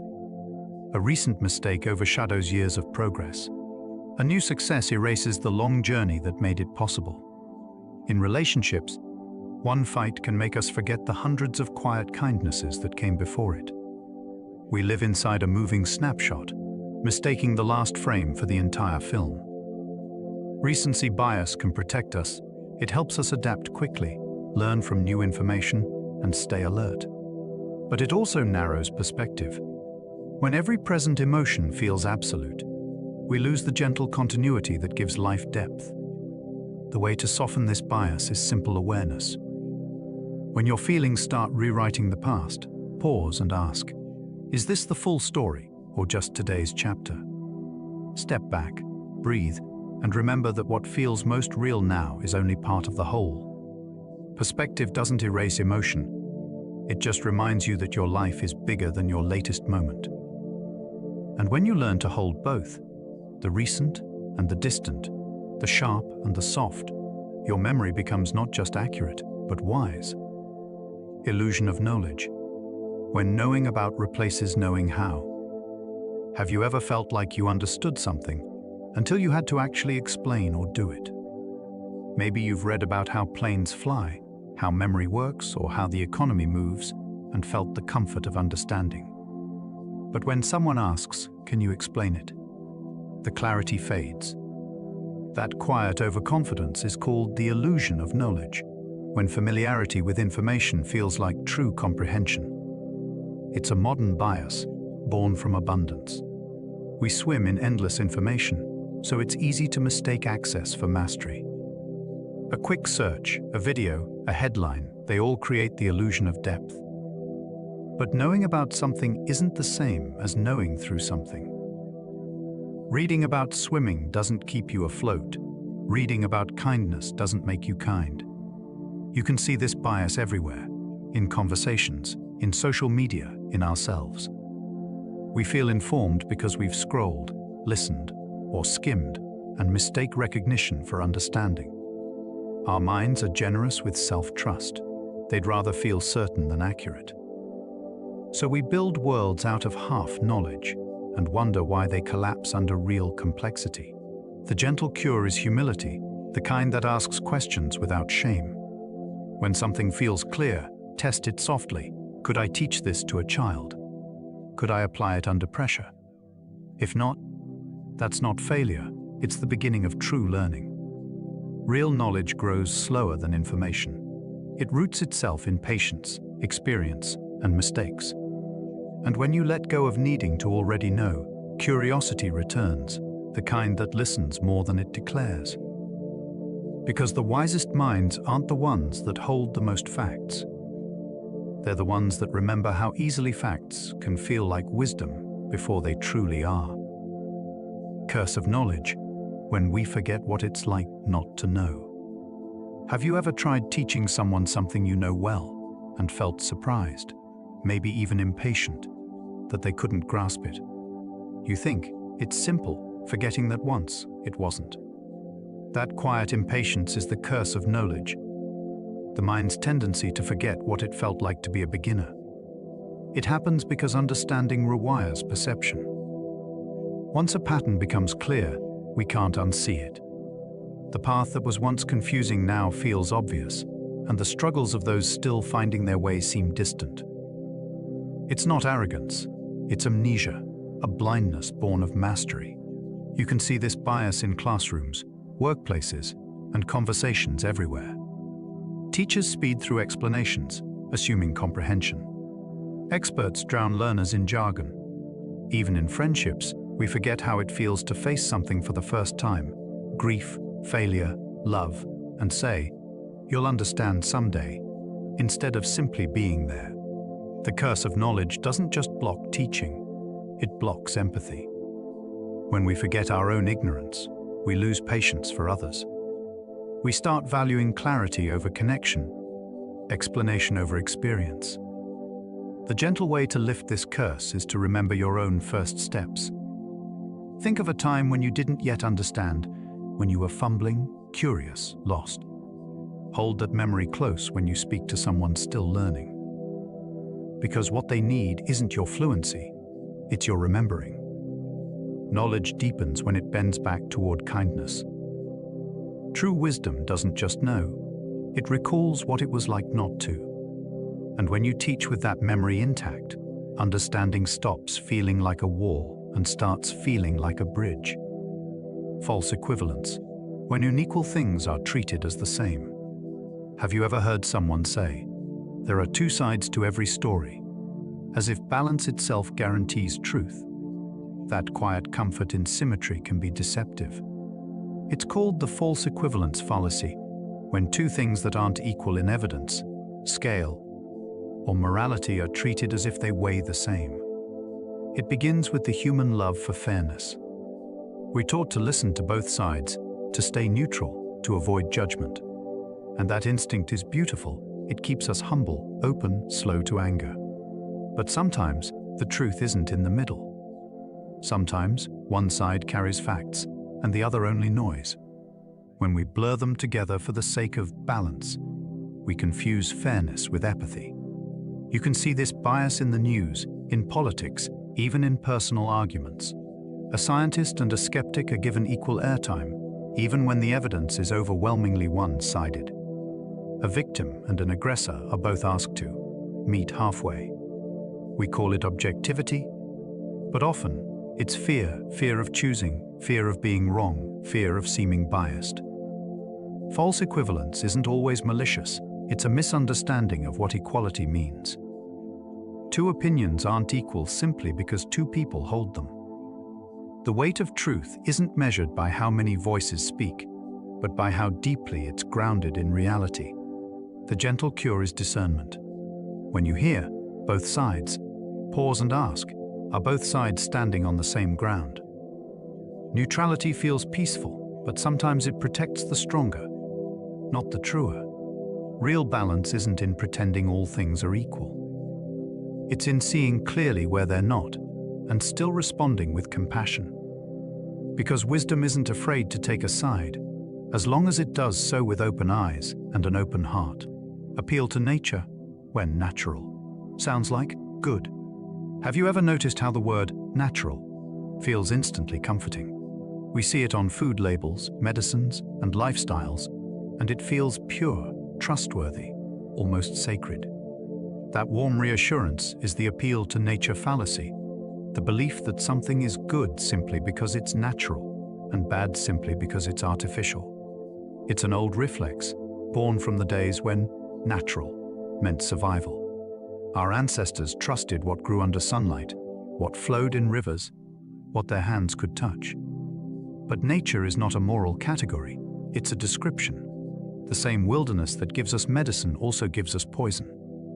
Volcanoes, viruses, and venom are all natural too. You can see this bias in modern life everywhere. We buy products labeled chemical-free, forgetting that water itself is a chemical. We distrust technology for being a natural, while ignoring how nature itself evolves through experimentation. We praise instinct over reason, forgetting that both live within the same human mind. The appeal to nature bias comforts us because it offers simplicity, the illusion that purity guarantees goodness. But purity has never been the same as safety, and natural has never meant kind. Sometimes what's invented saves lives, sometimes what's wild destroys them. Reality doesn't divide neatly into wholesome and harmful, it dances between both. The gentle cure is discernment without nostalgia. Before you trust or fear something for being natural or artificial, ask, what does it do? What is its effect? Truth lives not in its origin, but in its outcome. Nature isn't our teacher or our enemy, it's our mirror. It reflects both beauty and brutality, both healing and hunger. And wisdom begins when we stop worshipping one side of it and start learning from the whole. The fallacy of certainty, when knowing feels safer than wonder. Have you ever noticed how deeply we crave to know, to be sure, to settle every question with an answer we can hold still? We build systems, philosophies, and stories to tame uncertainty. We chase the comfort of truth, even when that chase costs us curiosity. That quiet hunger is the fallacy of certainty, the illusion that being sure is the same as being wise. It begins with fear. The unknown feels like a storm, and the mind builds shelter out of conclusions. We'd rather cling to a wrong answer than drift in open water. But certainty is a kind of stillness that slowly turns into sleep, and not the peaceful kind. It numbs us to possibility, dulls wonder into habit. When we decide too quickly what the world is, we stop seeing what it could be. You can see this bias everywhere, in belief, in science, in love. People defend ideas long after they've grown fragile, not out of arrogance, but out of longing for stability. Certainty makes us feel safe. Doubt makes us feel alive. Both have their place, but only one keeps the door open. The gentle truth is that uncertainty isn't emptiness, it's space. It's where imagination lives, where growth begins. When we stop needing every mystery solved, the world becomes beautiful again. Not because it's simple, but because it's infinite. So as you lie here, listening, perhaps let your thoughts rest where they don't need to conclude. Let wonder be enough. Let the questions breathe. Because wisdom isn't knowing everything, it's learning how to stay curious, even in the dark. And maybe that's where real peace hides, not in answers, but in the quiet between them. Thank you for wandering through this long, strange garden of thought, through every illusion, bias, and fallacy that makes us human. If these reflections helped you slow down, question gently, or see your own mind with a little more kindness, I'm truly glad. And if you'd like to drift through more stories like this, psychological, philosophical, softly curious, I'd love to have you here again. You can subscribe, leave a comment, or simply share where you're listening from tonight. It's always a quiet joy to know how far these small thoughts travel. For now, close your eyes. Let go of needing to know. The world will still be here in the morning, mysterious, imperfect, and endlessly worth wondering about.